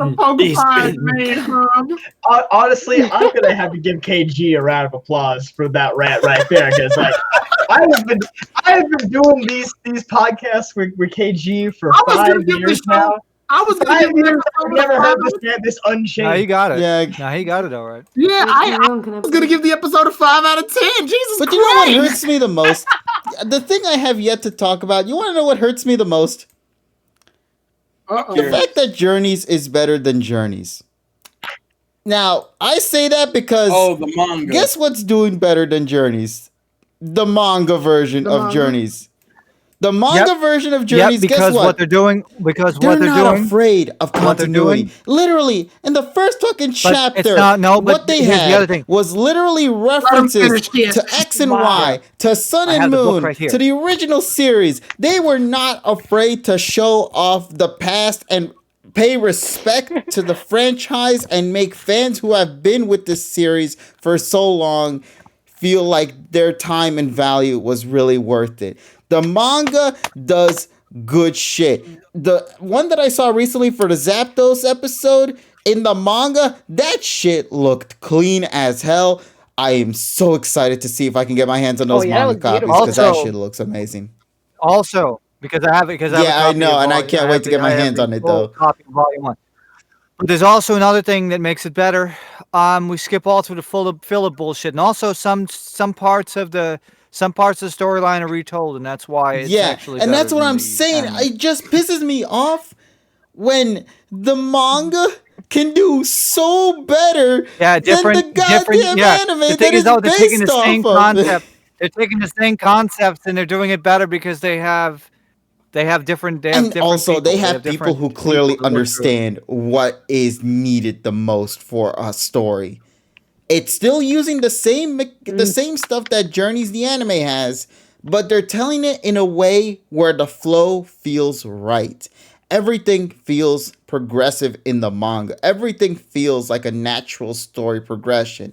Wow. And it just hurts me Can you to get me a know that copy of the it? anime can do so much better. But the biggest thing to go off with this episode is that I know they are afraid to touch continuity. They shiver at the thought of trying to put something on this because they do not want to go much further than be like a simple head nod from Mewtwo. And if this is what you're going to do for continuity in the anime, if this is how low you're going to go, I'm afraid of when other characters show up because the Karina episode didn't do good. In fact, they insulted her twice bad. in her focused episode, and then Yep. the B episode, they insulted episode. Mewtwo's film by having him have this shallow Yeah, they- excuse of an they just introduction took into my the one. anime after being present for almost 20 years. And if this is what you're gonna do, Hell, they had Pikachu's. Hell, they ruined Pikachu's episode personality yeah, in and an like episode. they're clearly doing a lot of I steps like that. that they shouldn't and could do way better. But the biggest thing, like I said, they are simply afraid, which is why I'm saying either A, you do continuity the way fans want and the way that you know you want to tell, or don't touch that shit at all. I was mad with X and Y Probably- not having continuity, but now, after what was pulled off here, you know what, X and Y? I apologize on that part. You know what? I told these people this shit for years. You know Fuck what? y'all. I'll let that I have shit a slide. question You for know, at this TSS. point, if we were to My get something beta. like this in X and Y, if that kind of shit storytelling we're getting right now here was like how it's being done and they put it into X and Y, nah, we would have a different story then. But you know That's what? why they They knew what they were doing continuity because they because had they their did it. story set up there. They wanted to tell their own story. But go ahead and Yeah. ask TSS that question, Polly. Do you think it's because they're afraid to do this, or do you think it's because of Takeshi Shuno's No, because death that they okay, either but that don't doesn't know? explain the Karina episode. No, the issue, the issues here is that even the writing even said the reason why they had it seems that there's too many cans in the kitchen. Like Koharu was supposed to get development much earlier than it was, but then they said, God, Satoshi that's and Go's freaking thing. Yeah, and that's the other thing. And also, like I said, it's because of the fact that they're trying to entice people to watch the show in the home country, so they make references to TV Tokyo stuff where people in the West will not Yeah, understand. but that's gonna be for next And week's for episode, what it and is, I'm it's curious for to work. see how that. Well, it's not. It's just not. Nope, it's not for that, because there is at least maybe 3 or 4 times during this particular series that they tried to freaking butter up on TV Tokyo programming or make references, and people don't understand that. And It that's just sucks and that they're well, wasting it on Pokemon. I feel I think like I think the other I think that what they were trying to do here was they're trying the tactic of getting people to watch the program and then reference the following program or similar programming that's coming up in the same night or whatever to keep the families on point. The problem is you will have a little subsection that actually gets the reference, and then the rest of the world is saying like, what the fuck is this shit? Like the Kazu King stuff, that's only because the guy appears on fucking Pokenchi. And nobody fucking gets that whole reference unless you actually watch the variety program. I don't think that's a big enough deal, honestly. But I think John, you're about to say something. Yeah, I was just gonna say, I feel like to me it's presented more as fan service than continuity, because especially with these returns, because you either get nothing done with Mewtwo, with it being the original Mewtwo, or B, you get like Karina getting. Tyrone went on a big rant about that when we did the Karina episode. How Karina basically got treated like crap because we know that Karina is a competent character, but she's not displayed in that way. It was just oh hey look, these characters are here, like they're again it's for the ratings. They're trying to bait people in, but that's what it is. It feels like it's bait and fan service and not real substantial continuity. It's all style. It doesn't feel genuine. That's my biggest issue. None of this feels genuine. So can I go right ahead, something Nessa? as well? Go ahead. No, I was like, one thing for sure with Pokemon, I always knew for so many years though, they've been super sucky when it comes to continuity and just coming up with references or like on par. It's like that's been happening like for the longest time, what I can remember. Because I kind of remember like way back when the first time I stopped watching Pokemon was around like Battle Frontier, because I had also high expectations like, oh, they're in Kanto, so I would think they would return like like they're on Saffron City. They're like, oh, I think Sabrina come back because she's in Saffron City and never came back. And so then they were like, and I was like, oh, there's a lot of missed opportunity they could have done there. So that's one of the reasons I stopped watching it. And then it's just continue like where it's just like where people like with some of these other recurring characters, you're like, what happened to them? And then there's nothing mentioned.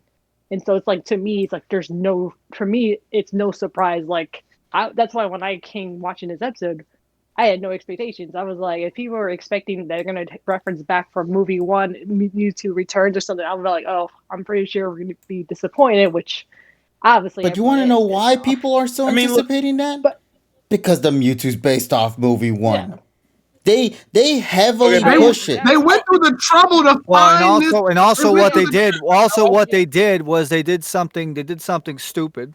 There's another thing that they did fucking stupid. What they did was the night before the fucking show, this episode aired, they advertised that you can watch movie 1 on YouTube. Yeah, to freaking get yourself into the thing. And it's they went through the effort of finding the original voice actor and having him do this. Oh yeah, and also even giving him his own segment in the freaking credits. Marketing. It's marketing. They don't give a damn. It's marketing and money. All they care about is just like showcasing. Oh yeah, like we. I'm guessing TPCI is getting their fingers into this shit, and I'm not liking it. You could tell that. You could feel something's happening in the background. Yeah. After last week when everybody was talking about the previews for the episode, I'm just like, guys, this is only one episode and Journeys has never been okay. All right. And I can have fun with this. I do want to mention this because I feel like this is important. I don't want to let Journeys off the hook just because, oh, it's the continuity. Fuck the continuity. Like, let's pretend like the continuity doesn't matter. It's just a bunch of bad writing in this fucking show. It's not even, my issue isn't even, now the continuity makes things worse. But I just think there's a lot of episodes that have just really dumb writing decisions, and it may lead into things that like TSS was referencing, like too many hands in the pot. But guess what? It makes for a shitty overall product that motherfuckers have to look at every week. And then again, we have to deal. Then the West has to deal with the Japanese references that are in there that 2% of the people watching will get. It makes you kind of question who exactly is this episode for?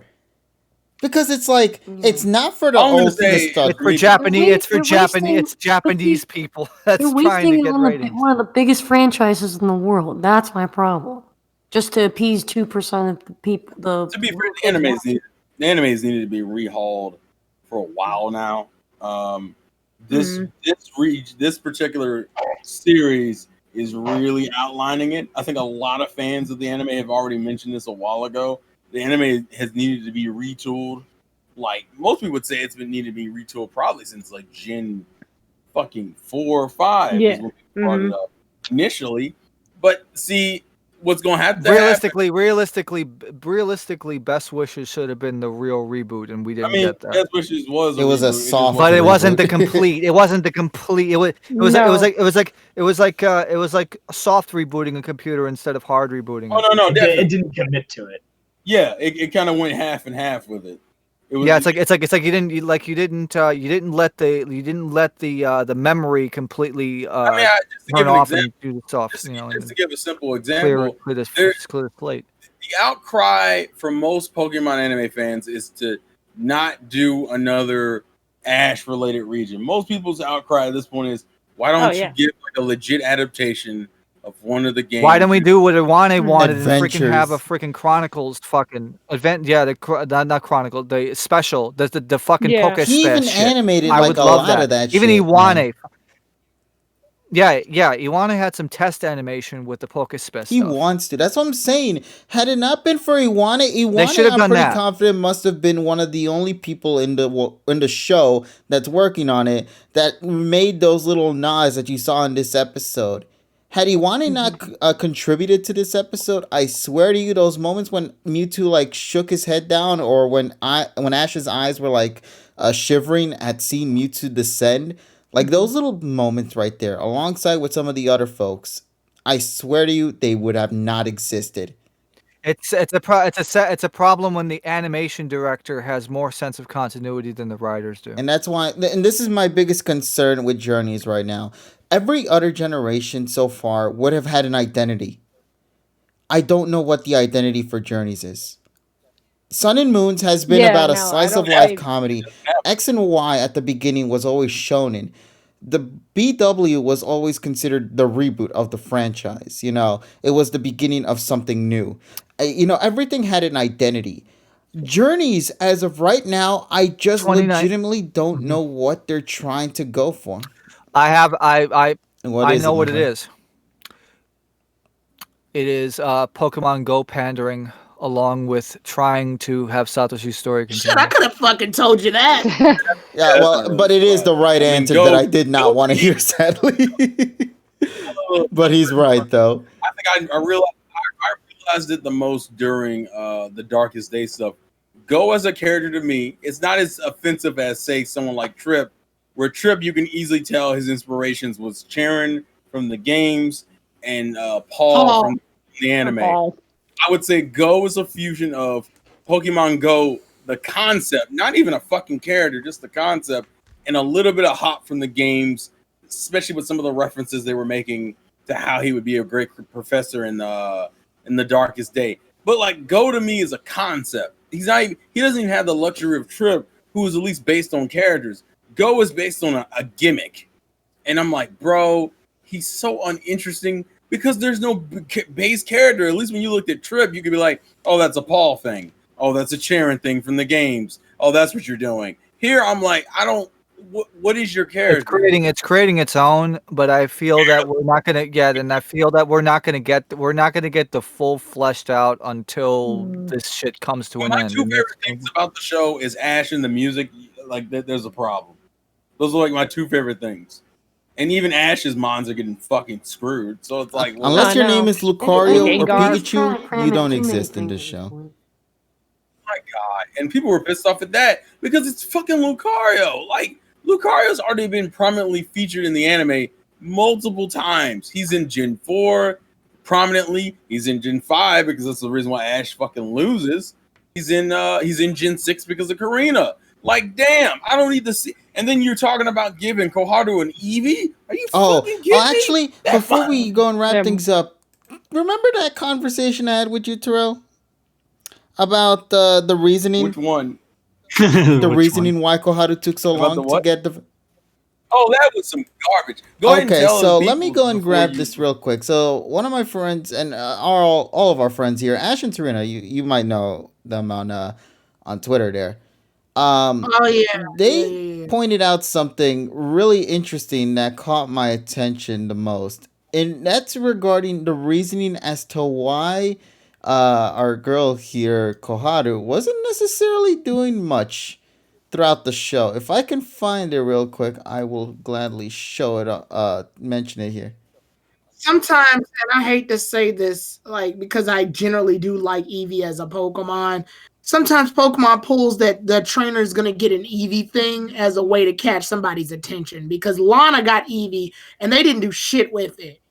Like Mhm. they didn't turn it into Vaporeon. They didn't have it learn Splishy Splash from the Let's Go games. She has an Eevee just simply because she has an Eevee. And It's kind of ridiculous. No, it's with because Mario. because Project TV pandering. That's it. well, Yeah, that, it's well, it's that, ridiculous with Mario. They're not But they're not at going to least show us anything new. They're going to show us Pokemon that a lot of people like. the reason why it's a bigger issue in that example is that at least with Serena, okay, new evolution, okay, fine, Sylveon, we're good. All right. You gave it to May, she gets a fucking Glaceon. Who am I missing? They gave it to Eevee they gave Eevee May Eevee for two reasons. One, because they were going back to Kanto, and then two, when she came back to Sinnoh, they showed off the Glaceon evolution. Oh, I just realized like I guess none of the main characters had an Eevee and Best Wishes, but Eevee was for Yeah. Virgil. Virgil had all the Virgil had all. Virgil was the gimmick And the trainer in the sense that champion. everyone has monsters. But that's Oh shit! I forgot about And that. then Lana's was just never- there. Well, Lana's okay. No, it's a. Lana's was supposed to be Let's Go because it had a haircut or whatever, and you could haircut your Eevee. Mhm. But they didn't even give it the ability Splishy Splash, and I'm like, that would have been perfect for her because water types. They didn't even go through the trouble of that. I think Eevee winds up in like all of one fight during that league, and it's during the battle royale. And I'm just like, what was the point? And I already know why they're probably going to give Koharu Eevee. There's going to be a dumbass episode where she Gigantamaxes it. I know it is. I don't care because that's not a character to me. Oh, look. Well, that's why we wound up with Gigantamax Meowth, was that it could show up and, exist. They're probably gonna do the same thing with Eevee. Bad marketing. It's not good because it doesn't make sense in the context of the episode. Oh, here we just have it. We just have him Gigantamax. Especially when the move that Eternatus was using is called Dynamax Cannon, which is meant to do damage to Dynamax Pokemon. It's meant to do more damage to Dynamax Pokemon. Why the fuck is that just automatically make a Mon Dynamax? I don't fucking know. It's fucking plot. Oh, look, we get our long ass Meow for the sake of a sequence. That doesn't mean any fucking thing. All right, so I found it real quick here. Yeah. So there was something that was happening from one of the broadcasts, and they talk a little bit about Sword and Shield. It's like, can you tell us a little bit about the story after Sword and Shield? And they respond, please pay attention to Koharu, a childhood friend of Go and the daughter of Professor Sakuragi. From the previous episode so far, she has gradually increased her interest and relationship with Pokemon.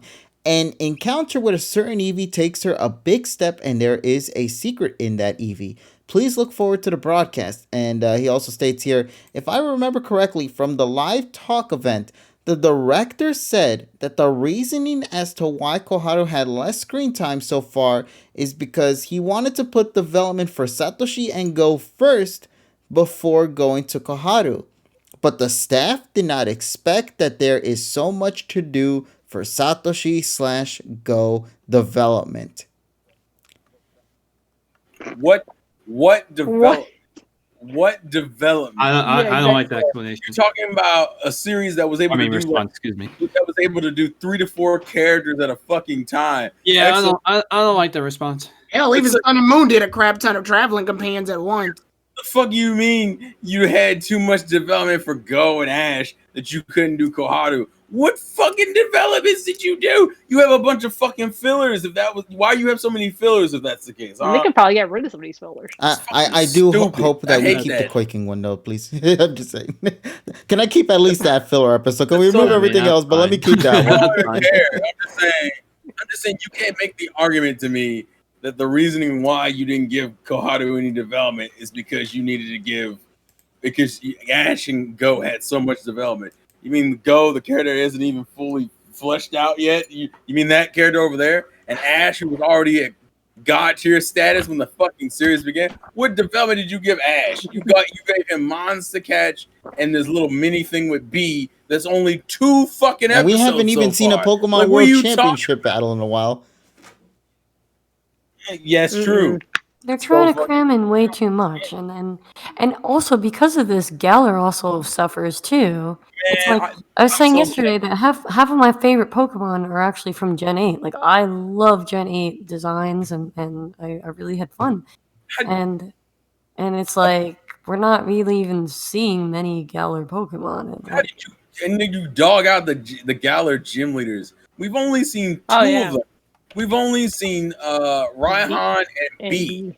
And B is a version exclusive one. So are we gonna see Alistair? I don't fucking know. Did we get Gordy or Melanie? Fucking Milo, even though they're in, and what made it that's what made the fucking darkest day so frustrating. They're in towns where the gym leaders reside. Oh, remember that Yamask that was floating above the gym when it became a Gigantamax form? That was so fucking. Oh shiz. Yeah, the Galarian. They never touched upon that or showed. It actually would have been really cool to see B Gigantamax Pokemon to foreshadow when eventually Ash fights against B. You'll know that Pokemon is probably going to be the ace that B is going to use in that fight. You know, now that's what you call a build up to the eventual moment. Something that they put into the show that you know will be brought up again later that will feel worthy of actually making sense to the plot. You know what kind of missed opportunity now that you guys brought up the arc? That was like they could have brought up the rest of the Galarian gym leaders because would make sense because it's like if something's wrong in the whole Galar region, you're like, wait, why are Gigantamax all over the place? I complained in my review about it. I was like, okay, I'm glad I wasn't the only one. And lazy writing that you could have did a Team Flare and elevated the arc by doing simple shit. This isn't even. I'm not talking about nothing complicated. Adding the even a slideshow would have been fine. Like, don't even show their faces or anything. Yeah, just have them at least fighting against a Gigantamax. At least it's a tease for what is to come. Or like silhouettes or something.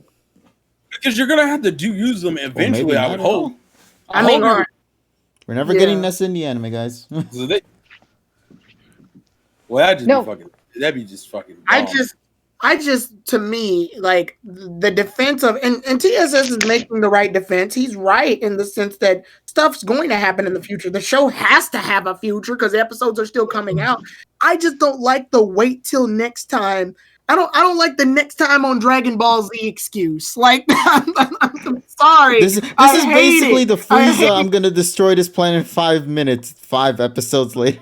Like, I hate whenever I have a question about this show, it's we'll resolve it later, and I'm just like, why later? What?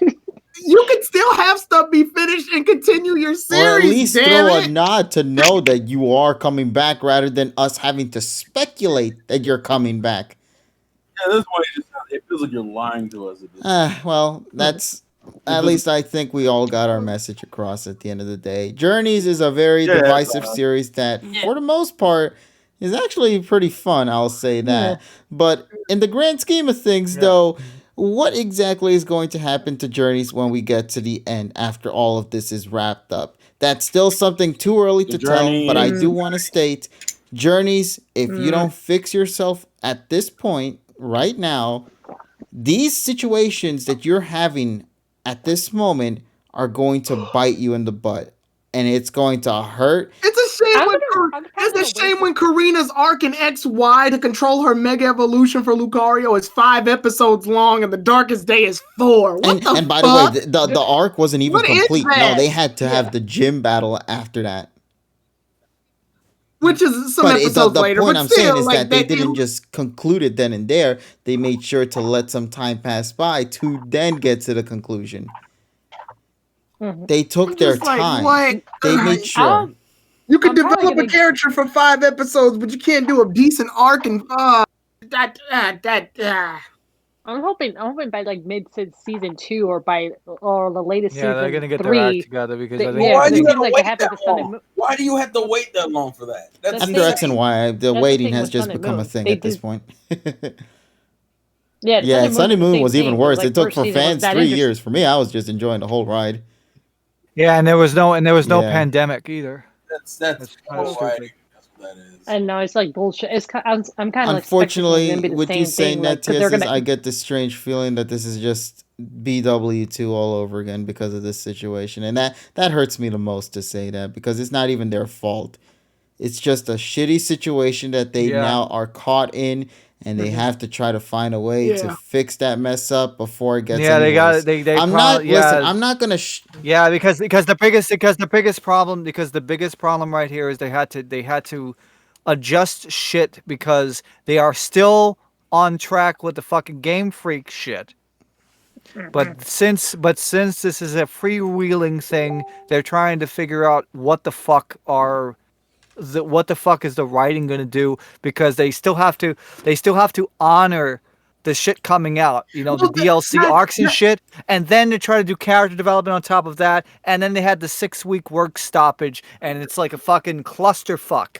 That's the thing, though. That's one of the things, though, and I understand they want to free will themselves from the series. That was one of the things I actually liked about Journeys. Going into Journeys was like, okay, good. They're not going to be restricted to the games. Obviously, they have to still reference them at some point because the anime and the games run together. But if you're going to free will, fucking free will it. Don't when you got the Darkest Day, a plot that literally you could do so much with. And you stick with the game because you don't want to You don't want to break continuity? XY made Zygarde 100% fucking kill Lysander. You'll be alright.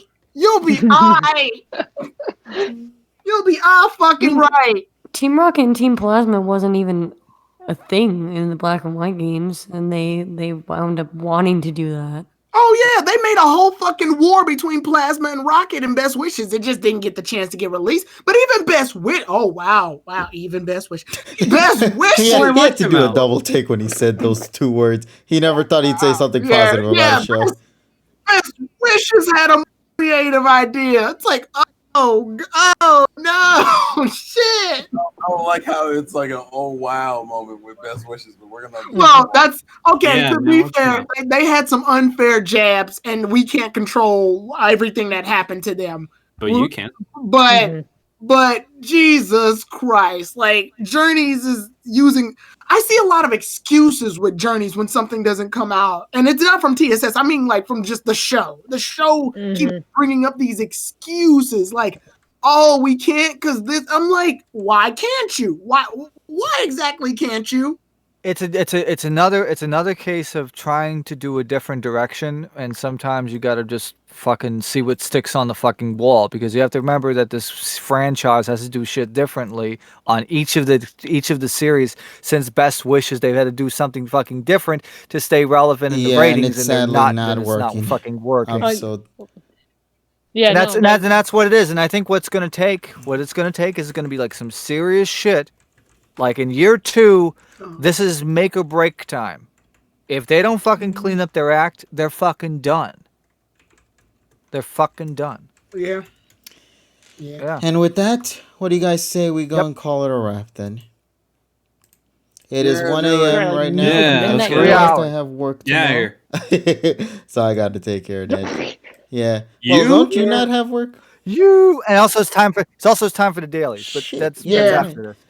All right, so I'll take care of that after the moment. But first of all, I want to thank everybody who was here with us in the call for tonight. I'm going to go one by one. Tyrone the God 3, TSS Killer, The Insane Game Freak, Our Folly Dude 97, Age of Trades, Nessa 4587, our buddy JPRPT 98, the entire squad that you see present in that PokePod World logo. We're all present here for tonight, and I want to thank every single one of them so much for being here, for making this pod a very fun episode for the week. And we hope you guys enjoyed our fun as well. We love always having these kind of conversations, and we hope you guys enjoyed the full 3 hour. And hopefully you will, of course, always make sure to follow everybody here that is present in this stream via their Twitter or other social media accounts like Twitch, YouTube. You guys get the idea. You can go and check out their information down in the description below in the friends segment. Make sure to follow everybody. And of And follow our yes, Twitter make sure account. to follow our official Yeah, Twitter. PokePod World Yeah, podcast Twitter. Twitter account that we have at the PokePod World, so you can be notified. No, at PokePod World, not the PokePod. No, it's No, it is It is PokePod the World. Yeah, it is the. the. Oh, it I is asked the? for it to have Yeah, Oh, the it yeah, is on it. the. PokePod There is World. there is the. Yeah. The on it, PokePod yeah. World is the Yeah, YouTube the channel, I believe. the Twitter account Yes. is the PokePod The World. Yeah. Pokemon World. So follow us Yes. there. If you ever want to be notified when we're gonna go live, as well as what we're gonna be talking about, and even if you want to provide some feedback for any of us, you can always use that as well. So thank you guys so much for all your love and support. We hope you guys enjoyed tonight's session. It's time for us all though to call it a wrap and to go and wrap things up for tonight. But I do also want to once again just thank everybody here in the call. Thank you guys so much for all your. Happy Thanksgiving. Next week, we're going to talk not only about the episode, because there's going to be a lot of references that we're going to be talking about in regards to that, but also we're going to talk about the planetarium special, because Dogasu went, and we're going to have a full recap of that. Yeah, On so next for week's now, let us episode. go and raid another Twitch content creator over here. We got somebody named Sammy Snow TV, from what I'm seeing here. So let's go and raid that. You know, why the hell not? Ebo, we're not going to get it subbed because it's you got to spend about Money. you have to spend 2 weeks in quarantine and about $2,000 like Yeah. So with that, $4,000 to do it. with being said, my name Now is we're Gage good. Prestige. Thank you guys so much for tuning in, and we'll talk with all of you guys later in whatever video we make. Take care, everyone, and as always, make sure to have yourself an awesome day. Bye, everyone. Happy Thanksgiving. Wash your fucking And hands happy and wash your holidays. Juana's hands. Thanksgiving. Happy Thanksgiving. Bye. Fucking Tyrone. Baby. What the fuck did I do?